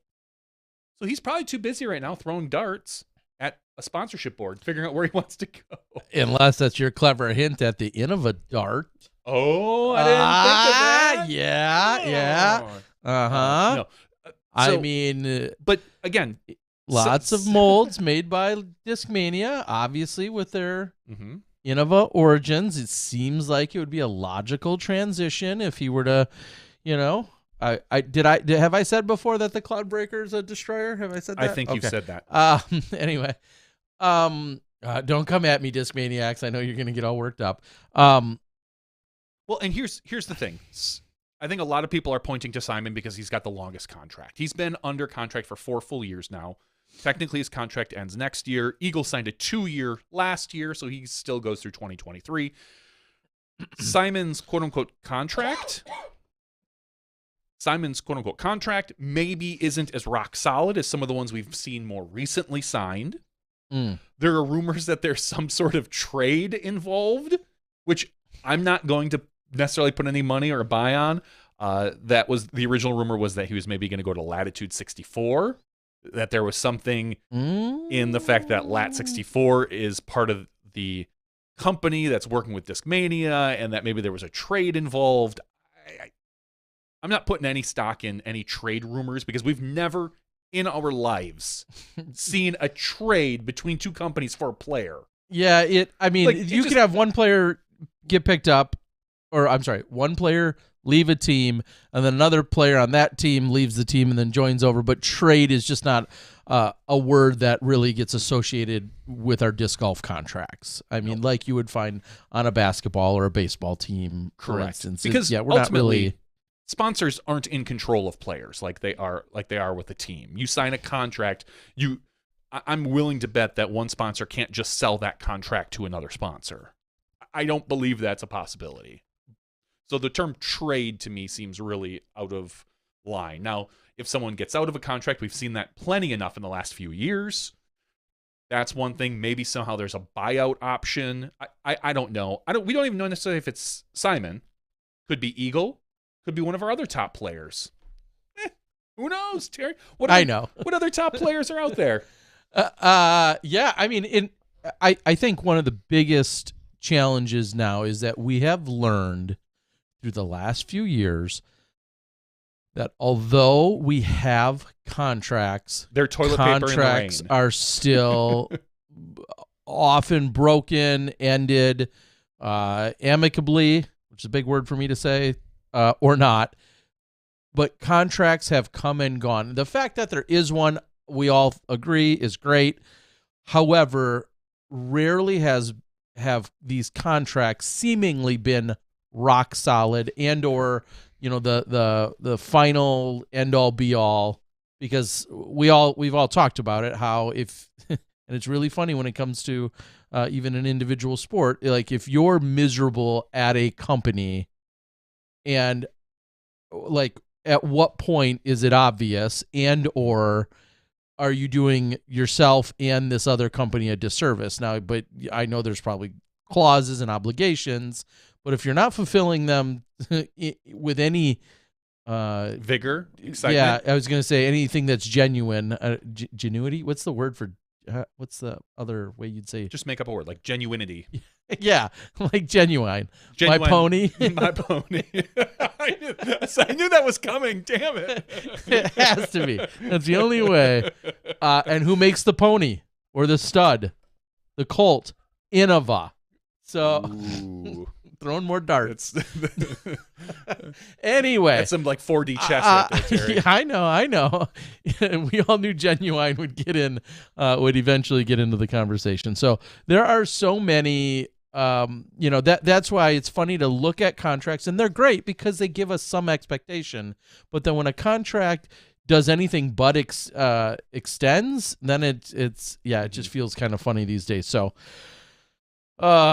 geez, I don't know. Yeah, I want to see what the board has to say for a moment here. Those are pure speculation.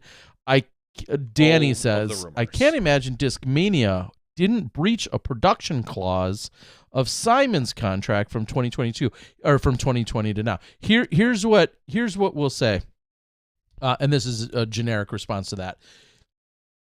It's been funny to see in here whether it's the player or the company that has either promised and or demanded any form of productions. And what I'm, I guess, trying to say is sometimes players have no idea what's been produced and have just, quote unquote, blindly accepted a check. We saw that. That was the question we asked Paul McBeth when he moved from Innova to Discraft, if he knew his Innova numbers officially, and he said he did not.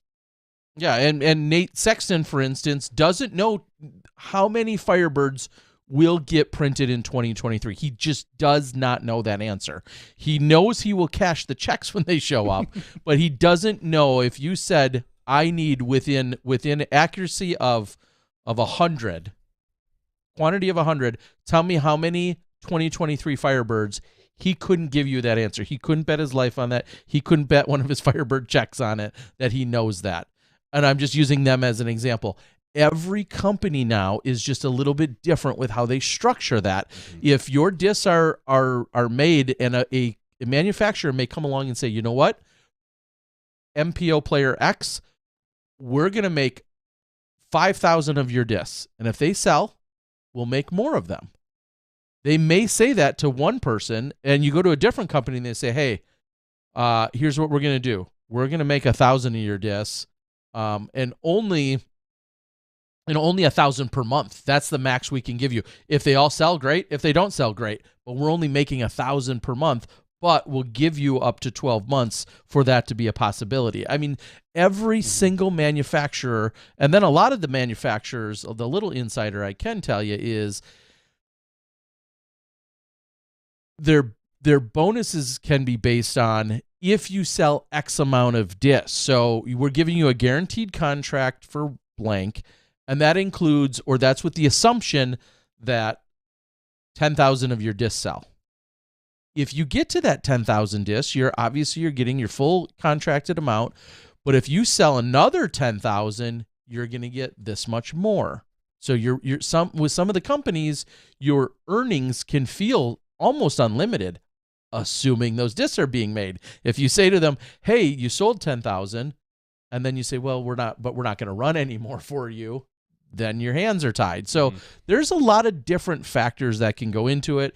And so just simply replying to Danny when he's talking about contracts and production clauses, some of those clauses aren't even built into these contracts. Depending on how old they are and depending on how popular you are, let's face it, if you're not a popular player and or throwing a disc that inherently has some popularity to it, you may not structure your contract that way, which makes perfect sense. You might be a really, really good player, but if your name's on a disc and it doesn't sell, let's be real, that disc may not be the best choice for you either. Sure. Let's just face it, not everyone can have I should not have picked the Typhoon. No. I'm just saying. No. I thought it was going It's to be a whirlwind decision, but not a good one. I thought it was going to be a great one. I get it, Terry. I should have gone with the Cyclone. So there's just so many things that factor into us. And let's be real, 99% of people on the internets don't really know what they're talking about. Kind of speaking of which, Who are you going to call out? I'm going to call it Ace Run. I love you, Ace Run. You're saying they don't know what they're talking about. No, Ace Run says, I can't believe the MVP rumors being true. They'd have to give Simon part ownership of the company to have any validity. No. I'm just going to say that generically. That often gets thrown around. 100%. That's what I was going to go with this. Part ownership of the company. I'm going to put that in big air quotes. I don't think you're seeing that with any major manufacturer, period. Like, no, you're not going to see it with Lone Star. You're not going to see it with Clash. You're not going to see it with MVP, Discraft, Innova. Nobody is getting a part of those privately held companies. Nobody. Yeah. Like not Lat64, not Westside, Prodigy. not Prodigy. I mean, we saw what was kind of considered ownership in Prodigy years ago, but really, again, I never saw the contract, so I don't want to speak of that. But let me tell you this. Maybe other than Will Shoestrick, maybe Kale, who are still probably the only two that were originally with that company, any of those players that walked away, they don't have any ownership of that company. Zero. And ownership is a loose term. I don't know if Will Shoestrick has any ownership in Prodigy. I don't know if Kale does. Maybe they get a portion of the proceeds of the profits, depending on how long they've been there and whatnot. But actual ownership, I think either of them could probably walk away and not walk away with any ownership of that company. I just don't think. I know a lot of people like to throw the term ownership around. Yeah. I don't think we're seeing it. I don't think we'll ever see it. I think we're already too big for that. Yeah, I think that's putting a lot of eggs in any basket in any player ever in order to even make that type of offer. It just doesn't seem like something that would. Now, could that carrot get dangled? It could, and maybe it could happen, but that's often thrown around as kind of the end all be all possibility. And it's funny that possibility is so often mentioned, I guess, is kind of what Johnny is saying. So I think you're more likely to see something like the Paul McBeth, kind of a hybrid where, let's just say someone wanted to entice Simon to come over and they say, we're going to form a separate company for you, Simon. The SVP, Simon's most valuable player of Simon Valley Plastics, depending on what you want to talk about, and we're going to produce discs for you. You are going to own that company. I don't think you're personally ever going to see somebody come in and take a ownership or part ownership or percentage ownership of any company. That's just I every time I see that, I kind of chuckle to myself and I think it ain't happening. But Ace Run, we love your secondary thought, which is we'd give Simon part ownership of Ace Run to rep us. Wouldn't be worth much, if anything, but we'd be down. I mean, you got to shoot your shot. Dangle that carrot. As the kids say. Dangle you that definitely carrot. Could do that. As funny as this is about to sound, I know exactly of what is and isn't happening, and like I'll say down to almost the details. And of course, as many of you have already claimed, I'm not going to share it. There's no advantage to us sharing that. We've talked about this off the air. Yeah, as Johnny said earlier today, people are putting things in place, and I do not feel as a fan of the game and as someone who works with not just multiple companies, but it's just not my place. And that's not to say we don't love to give exclusive news or have, updates or learn new things from players, whether they were intending to share or not. But when it's of something of such significant magnitude, I just do not personally feel like it's my place to bring it to light. And I know most of you, many of you may think that's silly or crazy or stupid or selfish or whatever you want to attach a label to it, and that's fine. But I that's what I will share is I do know the details of what's happening with whomever, and it's just not my place to share it. If they wanted it shared, I would have had a conversation with them, and it would have gone that route. But they didn't, and so therefore, now would they be mad? Maybe or maybe not. To me, it's just not worth risking. Is what I'll say to it. Well, we saw last year when another group had kind of spoiled, so to speak, the Ricky Wysocki news, that didn't go over well. And there is a relationship that we need to take with the players and the manufacturers. Yeah. That we hold dear. And we are, not only are we friends with a lot of these people, because again, you and I have been in the sport longer than I even want to say out loud.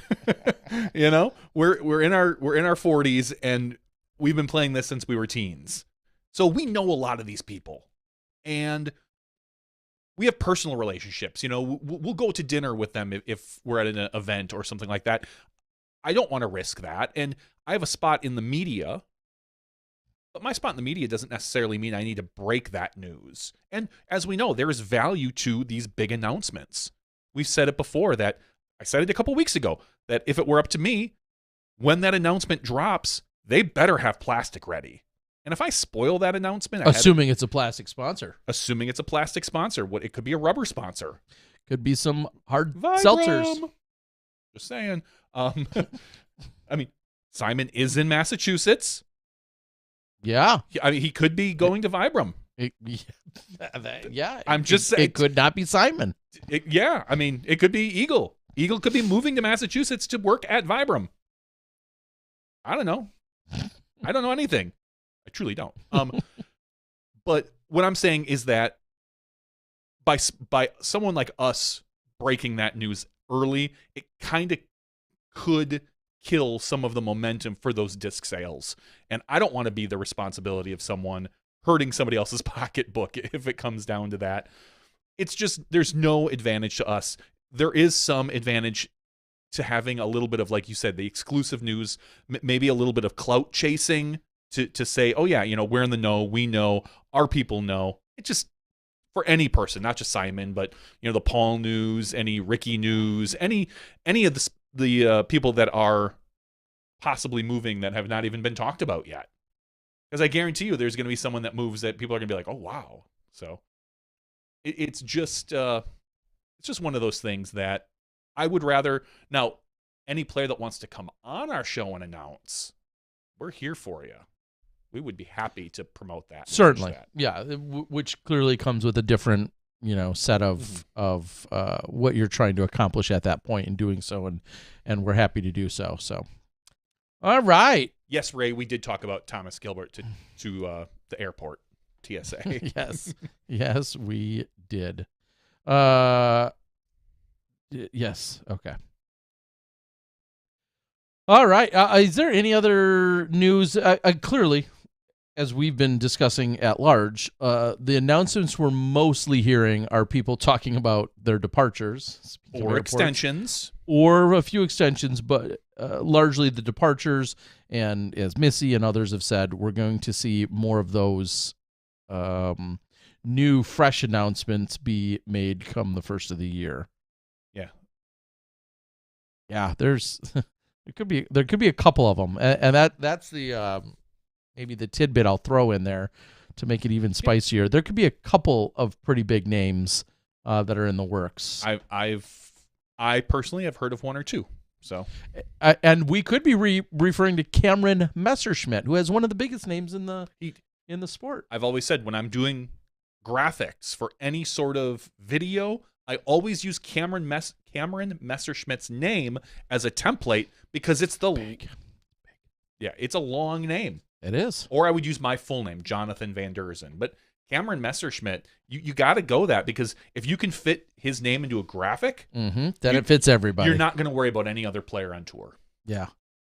Yeah, that's something I've learned as well.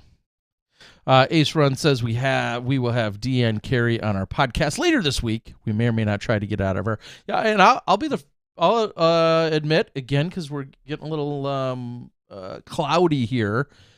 Was it both Deanne and her husband AJ? Was that since last week? Again, I read these, I process it for a second, and then come the next Tuesday. I don't even know if I think about it. Were they announced since last week that Deanne Carey, I believe both Deanne Carey and AJ had mentioned that they are no longer going to be representing Innova and that they are moving on. So, yeah, it's almost impossible to remember week after week when we're here on a Tuesday night as to which ones have last stated that. So there's clearly been some shifting, and you can continue to throw, or stoke the fire or throw other sticks or logs onto it when people have naturally said, oh, it feels like such and such team is losing just a ton of players, or I can't believe they let them go. And I'll spare you the soapbox entirely from last week, which is just always remember it has to work for the player it has to work for the manufacturer. Just because one is leaving doesn't mean that it's always going to be one party's fault. And I think you'd be surprised to how often whose fault or whose demand it really was as to how that party split. And I think that's one of the most unknown components of all the discussion talks, because a lot of people just assume one thing, and it's often not. David Bayardo, I think I nailed your name there, yeah. Said Lone Star Disc went from relatively unknown to having 2 huge signings this offseason. Is that going to happen more, you think? It's really funny because we, MVP, plastics company, before going into disc golf.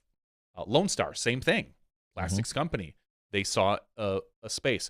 Are there other plastics companies out there that have large contracts? Now, I believe Lone Star has contracts with some oil companies, and that's where a majority of the profits from their company come from. I don't think a majority of their profits come from disc golf. Are we going to see other plastics companies look at this, or injection molding companies look at this and go, hey, we could get into that? And, what's $500,000 to us? What's a $500,000?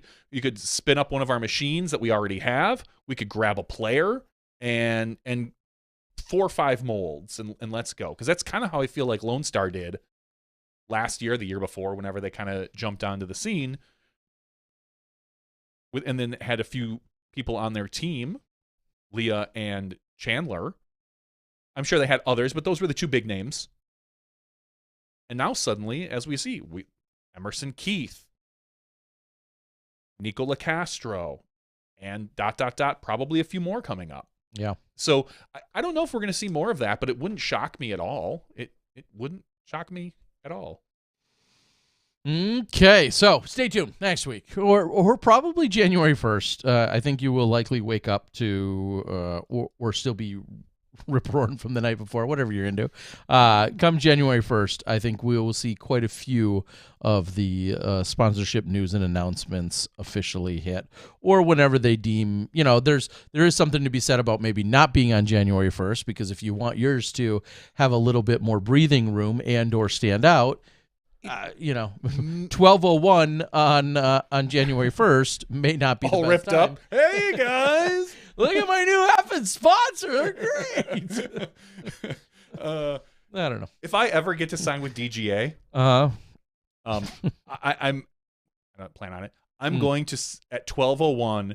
I'm going to announce, and I'm going to have some photos that you and I have with Scott Kesey. Oh, there are some good ones, folks. That will forever, which will ever constitute as some form of either blackmail or we'll definitely get or terms for Scott dismissal Kesey someday. So whatever the case. Don't sweat it, Scott. All right. So, do we have any other PDGA news or information going on? Was it since last week that the Worlds was also announced? No, the 2024 majors were announced, I believe. Oh. Last week? Since last week. I don't know. Yeah. We think we'd know these because things. There was there's a lot of hubbub that the 2024 majors that Worlds did not go to Europe as was predicted, that a lot of people, they did We know they put in a bid. UC had talked about it, but it did not go there. Instead, it's going to Lynchburg, Virginia. And that is, what is it? The tech? Is New London Tech New course. London Tech course, and I believe another course that's being currently made. Yeah. It's a golf course style course, but there is a lot of push for that Lynchburg, and Nate Heinold will be running that. He's the TD on record, and a lot of people I saw online were upset that Heinold, who's on the board, blah blah blah, he recused himself from the vote. So for what it's worth, there's only a few. I think there's probably less than 10 tournament directors that I would trust running a Worlds right now that have truly proven that they can do it, and Heinold is clearly one of those 10. So we saw that. A couple other of the majors were announced, but that's really the big one. I mean, we know that Champions Cup is staying at WR Jackson. We know European Open, which I don't believe is going to have a 2024, is probably going to stay in Europe. That's where the European Open will probably stay. I don't think it's going to move around. And a couple of the other majors were announced. I don't know. According to Missy Gannon, I think Uganda might be bidding for the European Open. Well, I wish them the best of luck. Okay. So if it goes somewhere else, and we need to start with an E because I don't want to change the abbreviation. Yeah. So EO, it could go, anywhere. Okay. Well, Ecuador. The Ecuador Open is going to get the European Open, so we're going to stick Estonia? with the EO. Estonia's still in Europe, so yeah. that doesn't work, Tara. Anyway, let's wrap this show up, Tara. We'll get into an after show. We'll give away something, and we'll answer a few more questions that are out on the board. Yeah, that sounds like a great idea to me. So, maybe for the final time, the regular show of our 2022 season, we have to thank you guys so much for joining us throughout this year. We've had some very long nights, some very short and abrupt and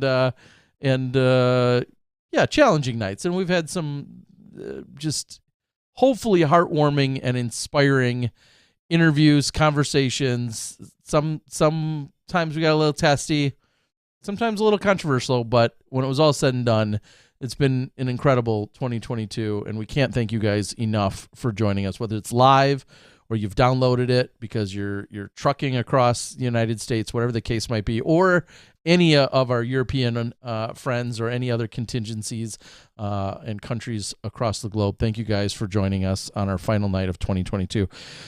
Thank you to Missy Gannon for spreading the love of disc golf the way that she did, along with the Paul McBeth Foundation. We'll talk about some other great organizations in the after show, including the Ricky Wysocki Foundation that I just got some more details on. It's been awesome. So for Johnny V, I'm Terry Miller, the Disc Golf Guy. That's been podcast 435. We'll see you guys in a few minutes when you step inside the Smashbox. Thank you to our $2 and above patrons. Your name is listed below in the credits. If you are interested in being listed as a producer in the Smashbox TV credits and supporting this and other fine podcasts, please visit patreon.com/SmashboxTV.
Hello, everyone, and welcome to Smashbox TV's podcast 435's After Show. Happy New Year! Yeah. Happy New Year. This will usually come out on Friday, Oh, Which we will get be wild new- on Friday. which is Friday. The 30th? Yeah. Friday the 30th. You know what they say about that day? New Year's Eve. Yep. Wildest night of the year. It's going to be. Welcome in, everyone. This is the Smashbox TV podcast After Show. We talk a little bit about disc golf, then sometimes a little bit more, but it's easy to get off the rails into anything else that may or may not be disc golf related. We love to take your questions and comments from the board, especially the chat board that comes to us via YouTube. But if you're out there on the Facebooks, well, that might work as well. So welcome in, as we're just getting caught up with a few of the messages that were posted. Ace Run's out there in full effect, getting on it. Paul Martin was unnecessarily warned by the By Nightbot. by Nightbot. Paul, you're still okay with us, buddy? He just had a lot of caps. He was thanking us, a lot of capital letters. Nightbot sometimes gets a little overreactive when it comes to the sound. He's just protective of us, and we thank you for that, thank Nightbot. you, Nightbot. I have Nightbot set at a little bit higher level just because for a while we were running into all that lovey-dovey spam with a lot of emojis and hearts and eggplants and pears. Mm-hmm. So I cranked Nightbot up a year or so ago, and I never quite cranked him back down. So he gets a little touchy. Yeah, not in a good way either. No. All right, Not welcome you. in. Hope everyone had a good Christmas, if that's what you're into. Or Happy Hanukkah, Kwanzaa, all the holidays. Whatever you are into. Sorry, I'm just kind of scrolling through a few of the headlines that I saw, one of which was Ricky Wysocki and Gannon Burr are doing something. It looks like they're going to be in Kansas City doing something. I've seen this posted here for a few weeks. That's going to be on January 8th. And then also, and I know we talked about it, of course, during the regular show as we promised, but I know that I saw some new information from Ricky Wysocki and his foundation. I wanted to make sure we shared it as well. SakibaumFoundation.org. And whoops, if I could spell foundation.org. Because I think there was some new initiative that they were putting together, and of course I don't have it in front of me, so I'll search for it and then I'll get back to you guys on that. But I know they are still doing stuff, and they created something new. But it's SakibaumFoundation.org if you want to go out. Talks, they have a scrolling. They have a scroll saying that $48,250 has already been donated year to date, and there has. I'm assuming that includes $34,000 being Elite Series Aces. $1,000 Elite Series Aces, 34. So That's pretty awesome. Mean $34,000. Wow, we've had 34 aces in the Elite Series. Sure, amongst That all makes the sense. players. That makes sense. That's less than Three. I was gonna say 3 a weekend, but we have more than 10. So yeah, that's only like 1.5 a weekend. I guess that probably makes sense. 1 a weekend. Yeah, these courses aren't necessarily mostly set up for aces, Terry, if you didn't notice. Okay. Well, I don't know. I mean, I get aces Mm, when I try. I don't know if you do, Terry Miller. All right. Let's read a few things off the board, and I see. Are you buying any mystery boxes? Omnipresent Waves asks. Nope. Not me personally. Yeah, I will not go into a long tangent about mystery boxes and them being not mysteries, because that's like, I wish mystery boxes would go, or mystery boxes would go back to being legitimate mysteries, rather than, hey, you want to get this mystery box? Here's what it contains: these 7 discs, and it's like, yeah, it's 7 discs, and you maybe the mystery is what weight and color you're getting. yeah. The mystery is it's probably not going to be the weight or color you wanted. Yeah. And then you'll complain about that. Any box or boxes or company, for that matter, that does it where the majority of the items aren't already known, and there's something that's truly exclusive to the mystery box, I think is going to continue to have a greater success, i.e., from what I've gathered, the Discmania mystery boxes. They often, if not always, have had something in there that is unique to the mystery box that isn't necessarily something you could go get anywhere else, or if so, not for a long time after that, a couple or months. something of that nature. That to me, that's one that jumps out. Now, maybe others do it. Please educate me if so. But I feel like that should be a key to success and to people wanting to jump on board with it. Now, with that also being said, I have now bought a number of Discmania mystery boxes due to some of their hype throughout the years, and I have never once opened one. It will make for a great YouTube video someday. I think every year they've done mystery boxes, I have them, and I have never opened them. They're just sitting sealed. Still a mystery. They are still a mystery to me. And the best part is, you know that some people have forgotten now, even your most diehard fans maybe have forgotten, like, well, what was in your twos? Like, you wait long enough and everyone will then treat it like it's truly a mystery. So someday I will go through. There is one in particular that arrived many years ago that was completely destroyed just by sheer shipping. It was completely destroyed. And so if you just like moved your hand around a little bit, you could basically make out the contents of everything, but that's stored in a corner of my office somewhere and it hasn't been touched since. So it'll be fun. All right. Do you know your schedule for the 2023 season, Terry? When will you be in the booth or on the course? I largely know. There was some chart. There's a spreadsheet. Not a chart. It's a spreadsheet. Well, it's also a chart. It's not. What? You don't think it's a chart? No. A chart, I think, implies a graphic of some sort. Oh, no, because no. We're going to look up definition of a chart. All right. So what is a clearly chart? it is a spreadsheet, but a chart, I believe, is some sort of graphic representation of data. It says a sheet of information in the form of a table, graph, or diagram, and that's where I beat you. Table. Table. It's yeah. I think. I mean, I see where you're going with it. That is so ticky tacky because I think of a table like a table is like a small graphic inside of a bigger thing that's like, hey, here are Now if this was like a sheet, like a Word doc, Terry, with a sheet, like a small table in it that had all your information, I would give you that as a chart. But I think an Excel spreadsheet largely. Spreadsheet. At any rate, there's a God. chart-like function that some would call a spreadsheet. Call shenanigans on this one, but okay, go ahead. That has largely been shared among the talent, as I guess we're called. Shared among the talent within the Disc Golf Pro Tour, and various weekends have been either highly demanded is not the word, have been either highly regarded or solidified, and some weekends there might be a little bit of player influx on those. But for the most part, most of the talent schedule has in fact been laid out for the 2023 season, which includes sometimes being on site.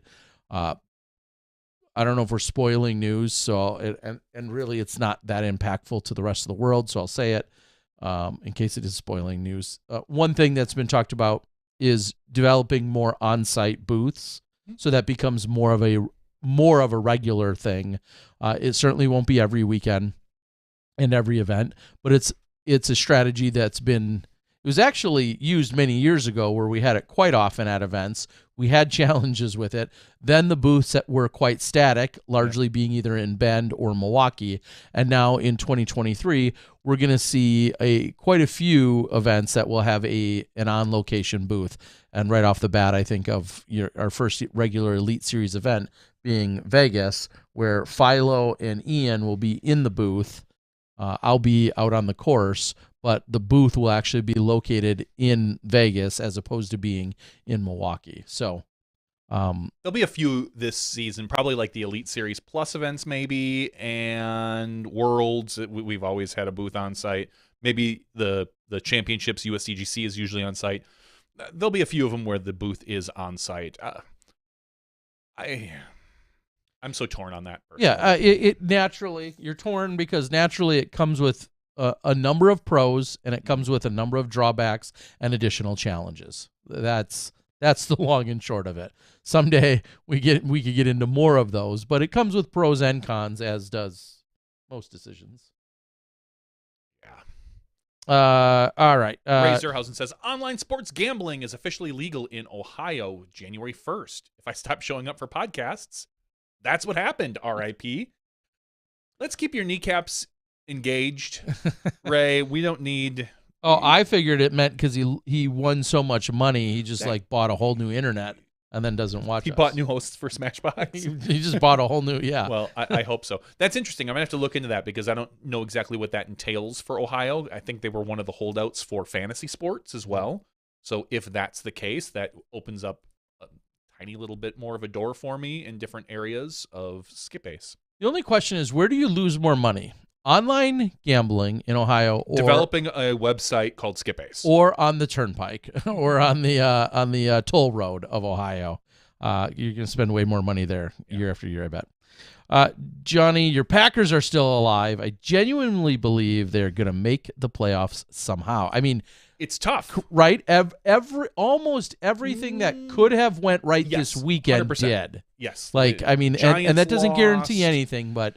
Packers still need to win out. They need to beat the Vikings and some other team. Is it the Lions? Are we playing the Vikings and the Lions the last two games? I think that might be it. And the Vikings are this week, I believe, at home. Oh, it sounds like I need to reach out to my main man, Doug Bjerkes, and throw down a little bet on that. And then the final week, the Lions, I think, is in Detroit. So Minnesota this weekend, and then Detroit. Scroll. I want to see where Detroit is. It's in at Michigan Lambeau. on the. No. So they're both at Lambeau. Yeah, I'm sorry. both they're at Lambeau. Home field. Weather. I mean, honestly, the weather this weekend isn't going to be that bad. No, it's going to. So I would rather see it be a little colder. Who knows what it's going to be in 2 weeks? So we need to win both games clearly, and we need, I think, some help. Washington to lose one of their last two, and then I think we have a chance to get in. So. I mean, at this, it's kind of funny because I'm kind of a little bit torn. Obviously, I want to see us make the playoffs because once you're in the playoffs, anything can happen. This isn't a great Packers team, so I don't really feel like they're going to be able to make it all the way. So we're kind of past the point of tanking for a draft pick. Mm-hmm. We already have enough wins where, guess what? If we tank now, we get like the 16th pick versus the 22nd pick or something that we're probably going to get. I don't know. I'm happy. I'm hoping we make the playoffs. It'll be a lot of fun. And then from there, we can kind of see what happens. But you never know. Teams get, anyone that plays fantasy football knows that like the last couple of weeks have been the fantasy playoffs in a lot of teams. And just the right team gets hot and beats you. A good friend of ours, Adam Ladwig, his team stunk most of the year. But guess what? He got into the playoffs and he beat me. So, life happens. It's superior skills. That's all it takes. Superior skills. Right. Let's keep on looking at what else came in. Buzz Swan says, Smashbox is the best mystery each week. To me, too. Yeah, we'll go there, too. There are a lot of times Terry walks into my house at 8:44, and I don't know who our guest is going to be. Yeah, so I knew today because him and I talked earlier today, but you're right. It's a mystery to me. I am VP of guest acquisition. You are. I might get a pay raise? I might promote you. Oh, I should be president, yeah. I think I'm the only one that does that. I think you're going to be president of guest acquisition. Yeah, because I think there's like usually maybe one guest a year I end up lining up. Yep, good job. You keep at that. I will. Jay says, GK Pro needs to make more cartoon versions of Disc Golf's best moments. Love the OTB Tour Skins tuned 530-foot Kevin Jones ace. That popped up in my feed at some point or another. I think I clicked on it, and then there was some kind of intro, and then something else distracted me, and then I never got back to it. But I will echo that I've seen a lot of people say what you're saying as to that being a really awesome video. I will have to check that out. We will watch it in the after show.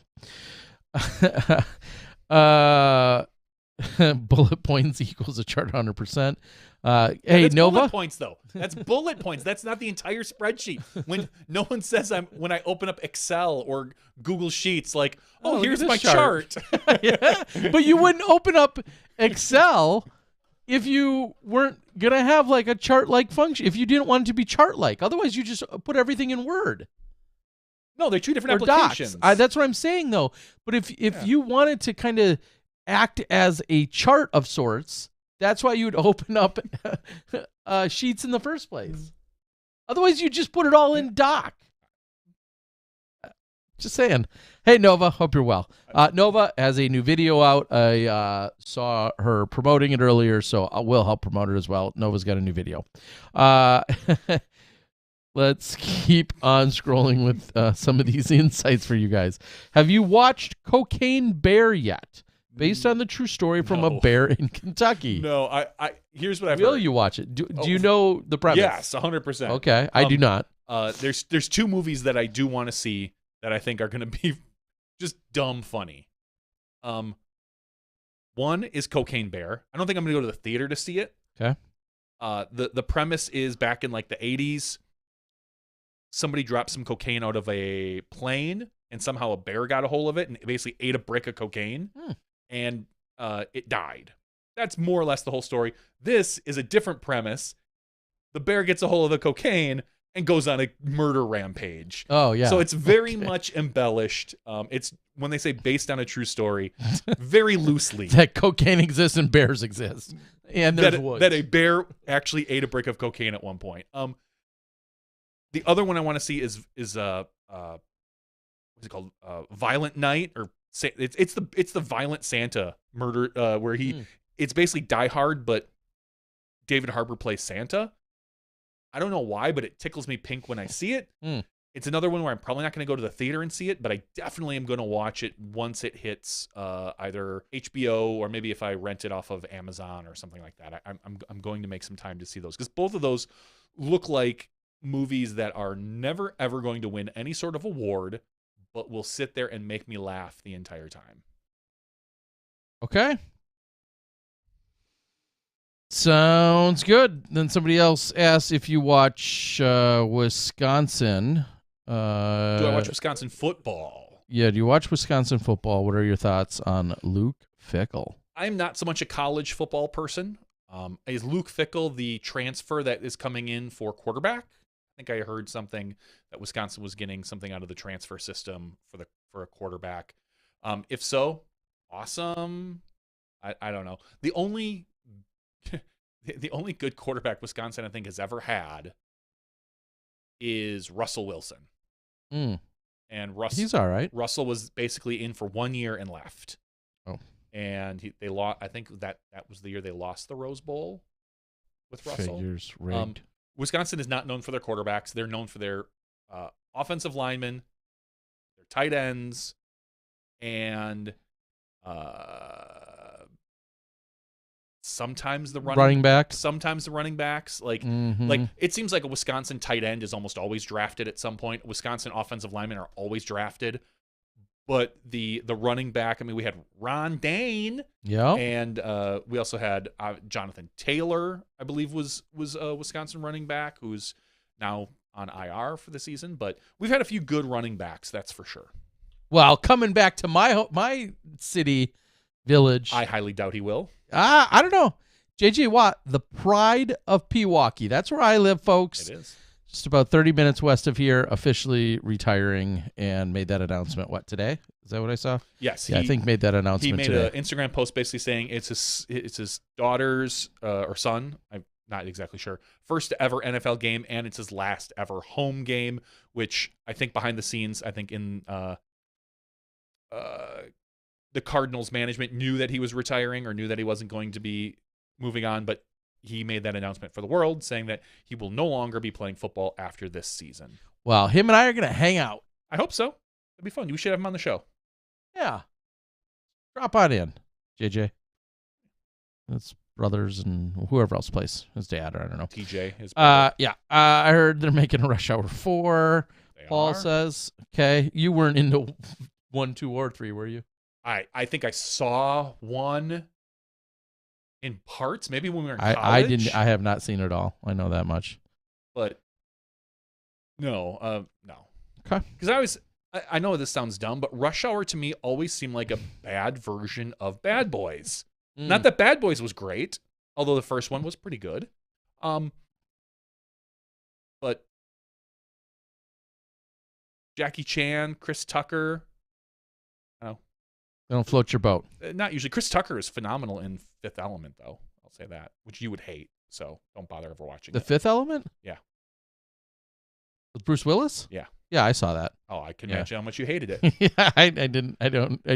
I barely remember it. Obviously, you remember the ending, but no, don't care for it. Didn't care for it.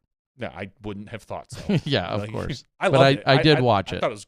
I loved it. So Gannon Burr was in the news. I saw that locally. He was, I think, featured right on the front page of the Des Moines Register. So people can check that out. There was something else that I noticed in the news that I wanted to bring to light, and I can't remember what it was now. Which did means I'm doing a Ray great asked job. if we had any issues, literal issues, with the blizzard and the negative 30-degree temps over the weekend. Did you have any sort of? No, I did not. Yeah, in Other when it than was keeping my house warm. Yeah, when it was all said and done, very blessed. There was not a ton of travel on my behalf. Certainly nothing that involved an airplane. So And we didn't even really get hit with a blizzard here. no, yeah, Like Milwaukee has kind of like a bubble around it lately where it feels like the day or two before everyone's talking 10 to 18 inches. Everyone's like, ooh, that's going to be a rough one. J.J. Watt's hometown, Pewaukee, where I live, they called off school. So our kids were supposed to have off on Friday. That was pre-planned. That's when their break was going to start. And then due to the 8 to 10 to 18 inches that was forecasted for Thursday, by Wednesday night, along with these cold temperatures, as all this was passing through, by Wednesday night they sent out which we're really thankful. You'd rather hear it at 8 o'clock at night than 4 a.m., of course. So by Wednesday night. As a kid, there was something fun about waking up in the morning and like knowing that it was like really cold or blizzardy and thinking like, is school going to get canceled? Yeah, there's also something really fun about 8 p.m. and then being like, yeah, I don't even have to get up at a certain time as tomorrow. a parent, heck yeah. So as a kid, they with the forecast and with the fact that they were just about to send kids on like an 8-day vacation, so to speak, anyway, or break, they called it a day. Or did they call off Milwaukee? Nope. Oh, wow. Okay. My kids walked to school Thursday morning and had school. Uphill both ways? It's not even really uphill. It's a block and a half. It's literally a block and a half. I didn't realize that. Well, so anyway, they called off school in our district. They did not. My kids are tougher. Yeah, we're dumber. So they... Tougher. Anyway, so they called off school, and then we got like 2 inches of snow. Yeah, the snow somehow like ended up going north and south of us, and 2 inches. Yeah, we had like 2.5 to 3 inches here of snow. Now, the dangerous part was the fact that there was 50-mile-an-hour winds. Correct. The wind chills were ridiculous. They were talking about no travel, and that was part of the reason why they wanted to call off schools, because of the busing and whatnot. You travel, and they were telling people not to travel until Saturday afternoon. We went up north Friday afternoon, and for the most part, it was a pretty easy travel. Not a lot of cars on the road, but there were points on my way up north, about 2 hours north of here, whiteout conditions for about 30 seconds, where you'd drive, you would see it coming. You're like, cool, I'm about to hit a mini blizzard because the wind is just whipping through. You slow down to about 30 miles an hour, and you keep tapping your brakes so the person behind you can see you. You get through this 30 seconds of blizzard, and then it's clear again. And you drive for another 10, 15, 20 miles until you run into another one. So thankfully, like I said, we didn't really get hit with anything major. I've seen some places that did get anywhere from 10 to 14 inches of snow in the Midwest, and it didn't look good. I know a lot of travel was messed up because of it. As we joked about earlier, Southwest Airlines canceled 2,400 flights yesterday. I think they were saying about 2,200 today and whatnot. My cousin, who came in from Austin, Texas, she got stuck at O'Hare because she couldn't make her connection to Milwaukee. And my uncle, her dad, had to go get her and drive her back up to the Fox Cities. So it's about a 3-hour drive from O'Hare to Appleton area, maybe a little south at Oshkosh, 3 to 3.5 hours. Probably took a lot longer with a little bit of the weather. So, I mean, ultimately, and her luggage was all lost. So we'll see if she gets that back. But ultimately, we were fortunate in Wisconsin that not a lot really. Things were pretty mild considering. In fact, it almost felt like there was a taunting of, hey, you a-holes predicted so much worse, harsher conditions, and this is all you gave us. There was a little bit of that. Oh, there's always the weatherman. Every show has a little bit of some shameless self-plug. So, yes, this weekend, Johnny talked about earlier, 50 degrees. It's going to be a scorcher out there. This weekend, there is still room available to play in my Flex Start, Chaining in the New Year, the final Flex. That's taking place at Fairfield Park in northern Illinois. Round Lake is the place to be. So there is a Flex Start that will take place 9 a.m., I want to say, and then the last tee off would be at 2 p.m. So you can find it on Disc Golf Scene. We'd love to have you come throw frisbees and join us for the final round of the year out there at that course. Also, I made a quick tweet about this, and I need to get very serious about it in an organized fashion, which is not my strong suit. I'm excited about the idea of covering a couple of tournaments. Many of you know this, that one of the times I get to really dig my heels into post-production is kind of during when the Pro Tour, I'm not as active with the Pro Tour. So that's the Chain Hawk Open in December, beginning of December. That's things like Shelley Sharp. That's things like the Maricopa Open. And this year looking at Thailand for back-to-back events, one in Chiang Mai, one in Koh Samui. And then you fast forward to a few other events, throw down the mountain, so on and so forth. I have a little bit of latitude, pardon the pun, to also seek out a few additional sponsors that want to be part of some of that coverage. And if you're interested in doing so, please reach out to me as soon as possible, whether that's Facebook or Twitter or whatever the case might be. If you want some representation in some of those video, it might be a product. It might be a podcast that you have. It might be another YouTube channel. Whatever the case might be, reach out, and hopefully we can find something that suits you. This is where, I don't want to say I just get the most views, but it's the chance where we're definitely filling a small gap in otherwise fresh content coverage. And so I know that's certainly part of the secret sauce to getting a little bit more views and eyeballs on my channel. So please reach out if you're interested. Did your kids get everything they wanted for Christmas? Did you get everything you wanted for Christmas? I don't know if there's anything you want for Christmas these days. At our age, we kind of need it, want it, buy it. But yeah, I was certainly all good. You guys will be elated because you guys will get to experience one of my gifts. Which is a new camera? No, I had asked for and received what now will be a secondary traveling light. You know how I often get to set up some fancy light whenever I travel around. It's got a nice little magnet on it. It's an industry standard portable light, but I picked up a second one that is rechargeable as well. It's the same one as the first, but that will allow me it has such a small footprint, so to speak, so that it's great that I should be able to adjust my lighting to another degree anytime that I'm out traveling and on the road. So picked up one of those, and you will benefit that my other secondary gift, because I'm so exciting, was a replacement electronic toothbrush. So I've got a whole new toothbrush. Good for you. I had an electric one that I got 2 years ago. Didn't last quite as long. Well, it lasted, but I was ready for a new one. So an official upgrade. For a new electric toothbrush? Because the other one just didn't seem to hold the charge really well. It was kind of a secondary name brand. And I mean, you know, you're old and very unexciting when you're an electric toothbrush is on your Christmas list. I had an electric toothbrush for like 7 years. That was great. The only issue with it is it was an older model, and it had this giant base to it because it didn't have one of these small bases, and it would just get really gross. You drip down and have like this funk on it. And it was always, literally, it would take me like 10 to 20 minutes to clean it because I'd have to take this whole thing apart to get to the charging area.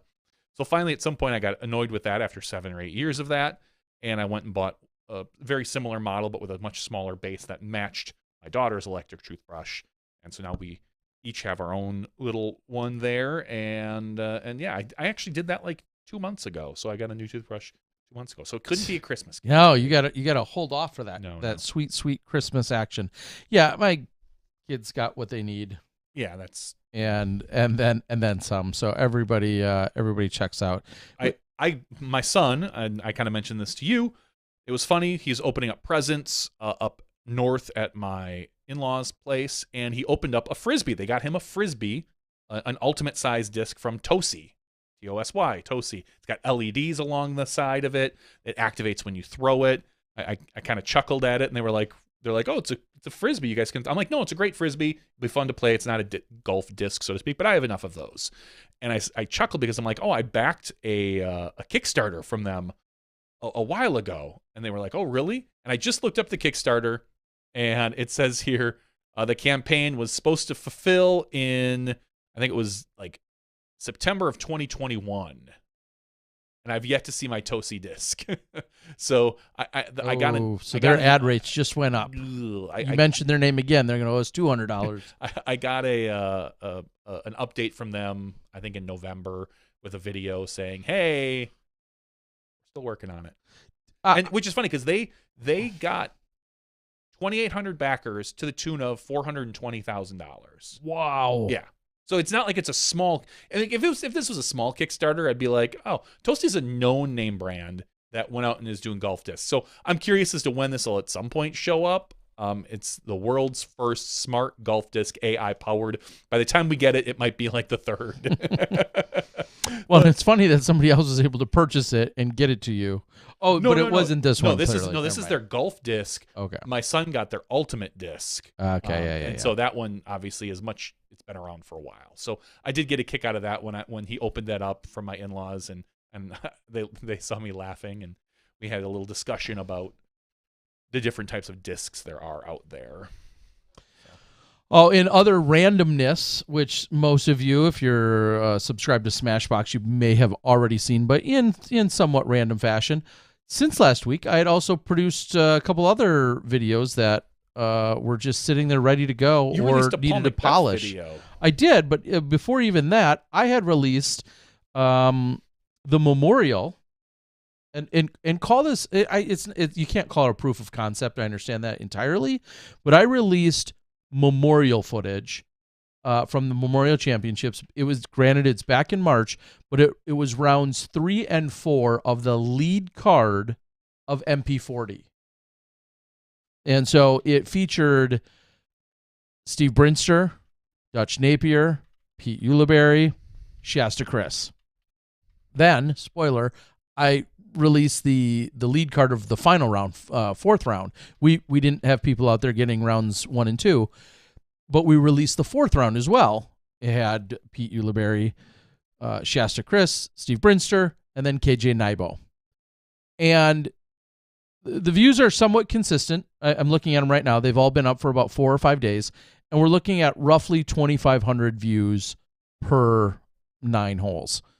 And granted, if this was more timely and was released at the beginning of the year, it may have mattered. I don't know that it would have. I don't know that it would have.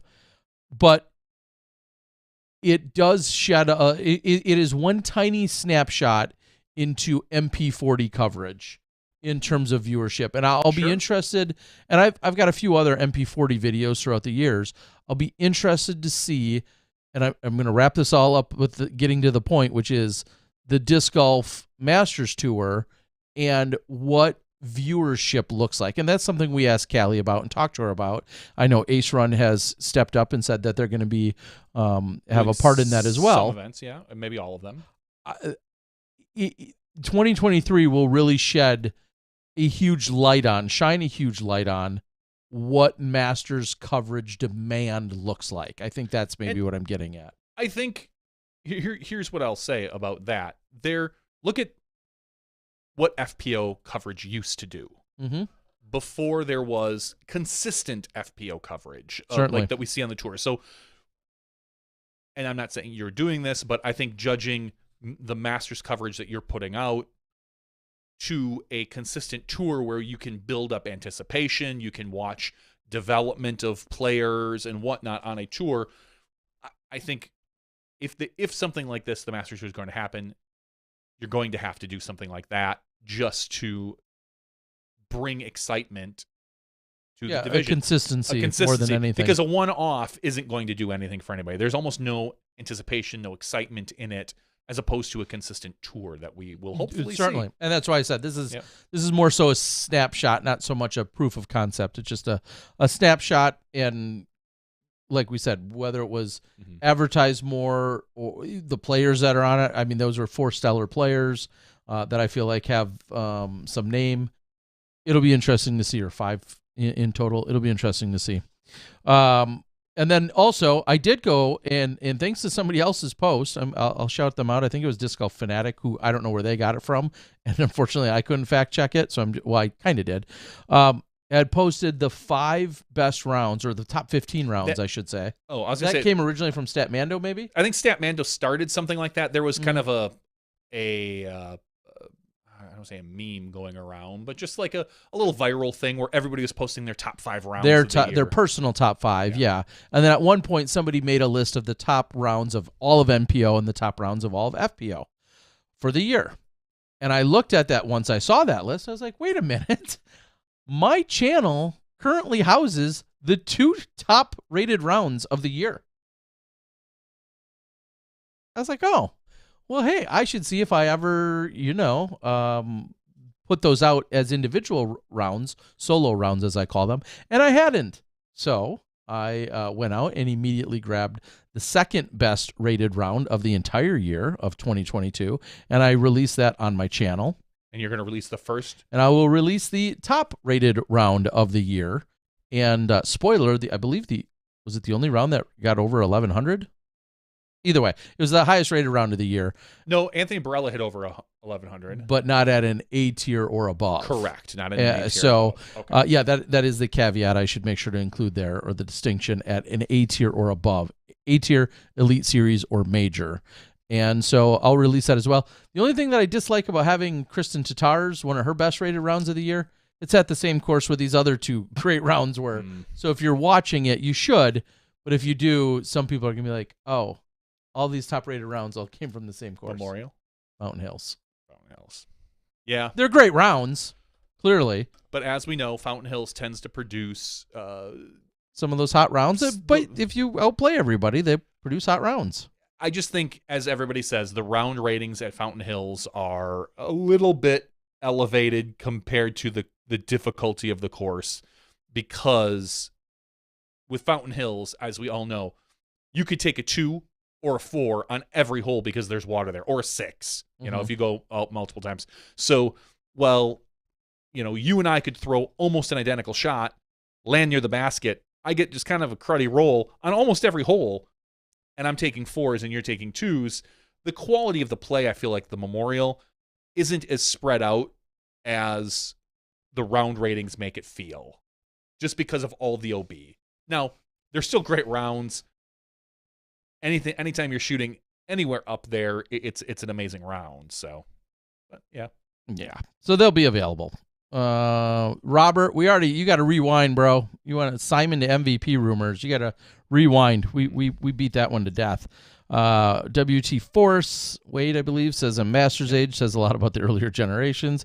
He's calling that you're going to be state champion. What, over in Michigan? That's what he thinks until we come over there. Good luck until Johnny comes and takes 7th. Did your Masters coverage of Memorial get as many views as regular MPO round? No, I couldn't even read that without laughing. Absolutely not, and nor would I expect it to. Nor will they ever. If we're just being honest, like, they never will, and that's expected. They shouldn't. Like, if we're just being honest with ourselves, and the players are being honest with themselves, you're not going to have a Masters division. Even if you put 4 of the greatest Masters of all time together on the greatest course, unfortunately, there's going to be still plenty of other videos that will outperform it. Wade says, I like watching Steve Brinster's game, which I totally agree with. It's always a good time. Timestamp earlier. Best choice DGPT made with the schedule is removing the memorial. I mean, yeah, as Johnny kind of alluded to. It kind of had to happen. And it wasn't just the style of course, because we find open courses. I'll go out on a limb here and say it's not just the style as much as it was a lack of constraints that you can have on that course. It was very difficult. Essentially, it's impossible to close the park. So we couldn't have or Vista. So you couldn't have exclusive use for disc golfers for the park, which thereby created safety hazards that the Disc Golf Pro Tour wasn't interested in combating. Because I'll still go out and say, I think Vista is a good course. I think Vista can be held up to some of our other Elite Series courses. Fountain Hills, you can make an argument one way or the other. It's not a difficult course, but as I've said for years, I like having a variety of courses. The fact that it's birdie or die to me, that's a fun way to start around a year. And to be fair, Vegas kind of fulfills that wide open hyzer itch that you get. You just don't get as many birdies at Vegas as you do at Memorial. So I don't know, give or take it. I never had an issue with the Memorial personally. It's more of a safety thing for people. You know, you can't close the course. You can't sell tickets to it because the parks are open. So who's going to pay for a ticket when the parks are open? It just didn't work out for the Pro Tour's future planning, really. And I get that. And you can agree or disagree with it being there like that. I understand, but it wasn't just exclusively the style. Was going to be my point. And let's be fair, as you were maybe just alluding to as well. Yeah, there's the danger and there's whatever at the course. It's kind of enjoyable to actually watch. Now, the Memorial's fun to watch. It is reclaimed wastewater, but it's still enjoyable to walk around and watch a round of golf at the fountain for me. And I understand mileage may vary and some people absolutely just don't like it, but to walk around at the fountain, to see the fountain going off, to see the play that can be shot there, I still find it mildly enjoying. It's very different than walking around at Idlewild. I get it. Guess what? You can enjoy both, and there's nothing wrong with that either. You may hate one and love the other, but you could enjoy both. That's where I land. I enjoy all disc golf. No, you don't. Not all of it. Most of it. Maybe, but not all of it. VDC made course changes, it appears. A couple throws harder. There's factors that are unique to the fountain. Yes, exactly. Agree with you there. You said, and this is not exclusive to you or your knowledge or to your player, but you said the On Tour final episode is out, correct? It is. It finally came out. It was delayed a few weeks. I know they had some issues.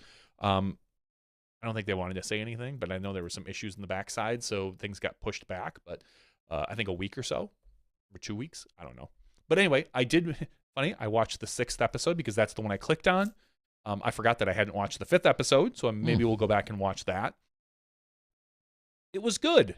I mean, it wasn't as good as I think the 3rd and 4th episodes that I watched, which I felt were a little bit more behind. Aren't you just some effing movie critic? They were a little bit more behind the scenes. This one was a little bit more of a wrap-up video, as the final episode is. You know, it summarized USDGC. It kind of ignored Throw Pink a little bit, from what I noticed. And then it went to the DGPT Championships. Don't spoil anything for me, though. I'm going to tell you, Terry. And they kind of had a summary, a little bit of the FPO players that made the finals. Missy chatted a bit. You got a really nice kind of history of Owen Scoggins, which was awesome, and Valerie Mondahano as well.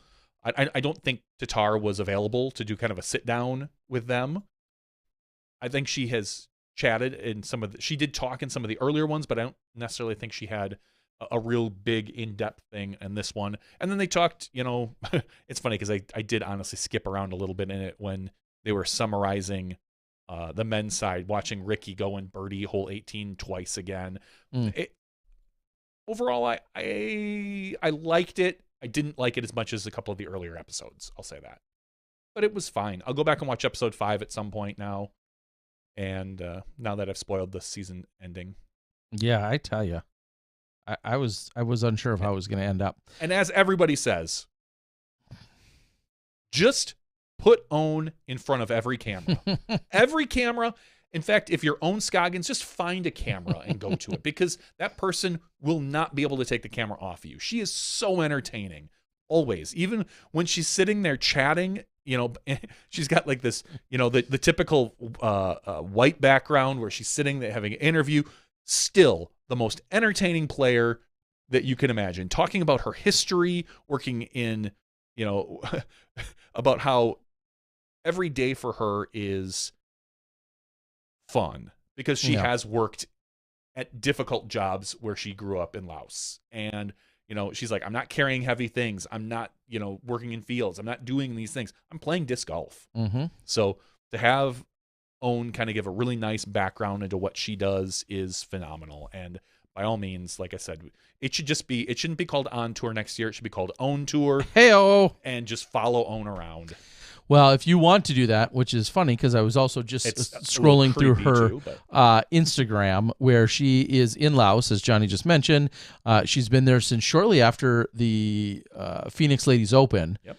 And she has made a number of posts there and has quite a few pictures and whatnot. So if you want to go out, you can follow her on Instagram as well. I'm going to put that in the chat for somebody that is too lazy to click anywhere else. So I'll put it in there right now, and you can click on it to follow Own Scoggins. But she's currently visiting family in Laos. Unfortunately, for me, selfishly, she's going to be coming back to and not be part of the Samui event that's taking place over in Thailand or the one in Chiang Mai. But I know there's already talks that if she takes an extended trip, maybe next year's off season or sometime after that we might be able to get her to stick around for some of that Thailand or Thai disc golf as well.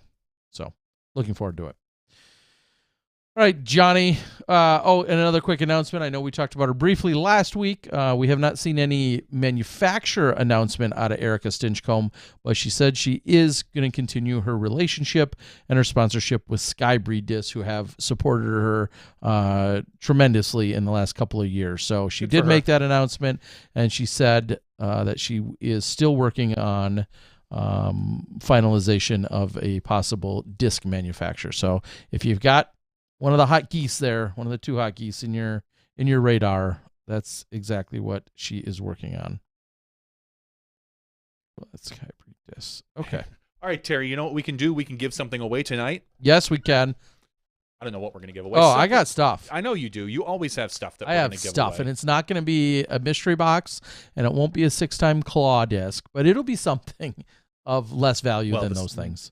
I'll tell you what, if you were able to give away a 6-time claw disc, I'd be shocked considering they're not out yet, but I'm known for making empty promises. And also last week's winner, Seifert Olvaros, had reached out to me. I might just have you pack a disc with him next week or next year. He said that he's not too concerned about us getting it mailed out right away to Norway, but if you're going to be in his backyard, literally, I might be. You might need to hand it to him. But so thank you, Seifert. Regardless, Thank we you. appreciate all of your support as one of our many Patreon supporters and subscribers. So, Johnny, speaking let's of do it. Patreon, patreon.com/SmashboxTV if you want to be eligible for our giveaway. As we say every single week, it's literally less than a cup of coffee every single month for as little as $1 a month. And you know what? Some of those coffees you pay for at Starbucks are like 10, 12, 14 bucks, depending on what you get. Yeah. You could do a whole year's support for Smashbox TV with that. And every single week, that's 52 times a year, assuming that we hit every single week, and we usually do. We're here doing something. We keep you up and stiffer than coffee. Stiff coffee. That's creepy in a lot of ways, Terry. I'm going to just pass on that. In just life in general, let's just pass on that. Let's pretend you didn't say that. I'm going to take that out of the podcast. I'm really not. So 153 people are eligible, and I do want to give a special shout out to two guys, Gordon Johnson and Robert Dahmen, who every single week go out to the weekly giveaways, smashbox.tv/weekly giveaways, and enter themselves in manually every single week. You do not have to be present to win, and nor do you have to, no purchase necessary, and they partake in both. Every single week. So I give a huge shout out, and every single week I add them into our weekly giveaway list. So this week I sorted it by email address. Yeah, you did. I did, I think Terry. you did that last week. No, I sorted it by first name last week. Oh, yeah, you did. So, anyway, so sorted it by email address. Terry, what is the number that we are going to draw? Wow, man. I don't know. It's episode. It's episode 435. I was gonna say. That's 3, 4, and a 5. It is. So we definitely go with 6. All right. Wow. We're gonna go high tonight. We're going with 6. Going with 6. All right. Our first number is 117. Second number is 42. Third number is 5. Fourth number is 22. Fifth number is 4. Wow, 5 and 4 were both in there. It's going to be higher than 4. I would bet. I hope it's not, for the love of God. Our sixth and final number is 6. Be 6. 30. 30, 30, 30. Let's look at who it is now so I don't dox anybody. Let's take them off the screen. Number 30 is Hype Man Dan. Daniel Reynoso. Oh, jeez, that guy. Hype Man Dan. Love it. Dan getting at it. Congratulations, Hype Man Dan. Daniel Reynoso out of the Minnesota location. Hype Man for the UDisc crew and guys. Congratulations. Thanks. Dan's been a supporter long time, for longer than I even probably should tell. Yeah, so, he's been here longer than you, I think. He might be. He might be. He was within the first year of our Patreon supporters. So congratulations, Dan. I'll give Terry your information, but I'm sure he has it. Oh yeah, I know where you live. I know where you live, Dan. Super creepy. I don't even like that Terry knows where I live. So. Well, if you increase your Patreon, then we can hide from you. Yeah, then I would not be able to find you. That'd be all right too. All right, are we going to close it out? Is that it? We are going to wrap this up, Terry. Wow. Again, I'll say the same that I said in the regular show, but for our after showers, thank you guys so much for joining us. It's been an incredible year. We've had some ups and downs and some sideways. There's been a little bit of sideways, and well, you're going to get that, especially in the after show.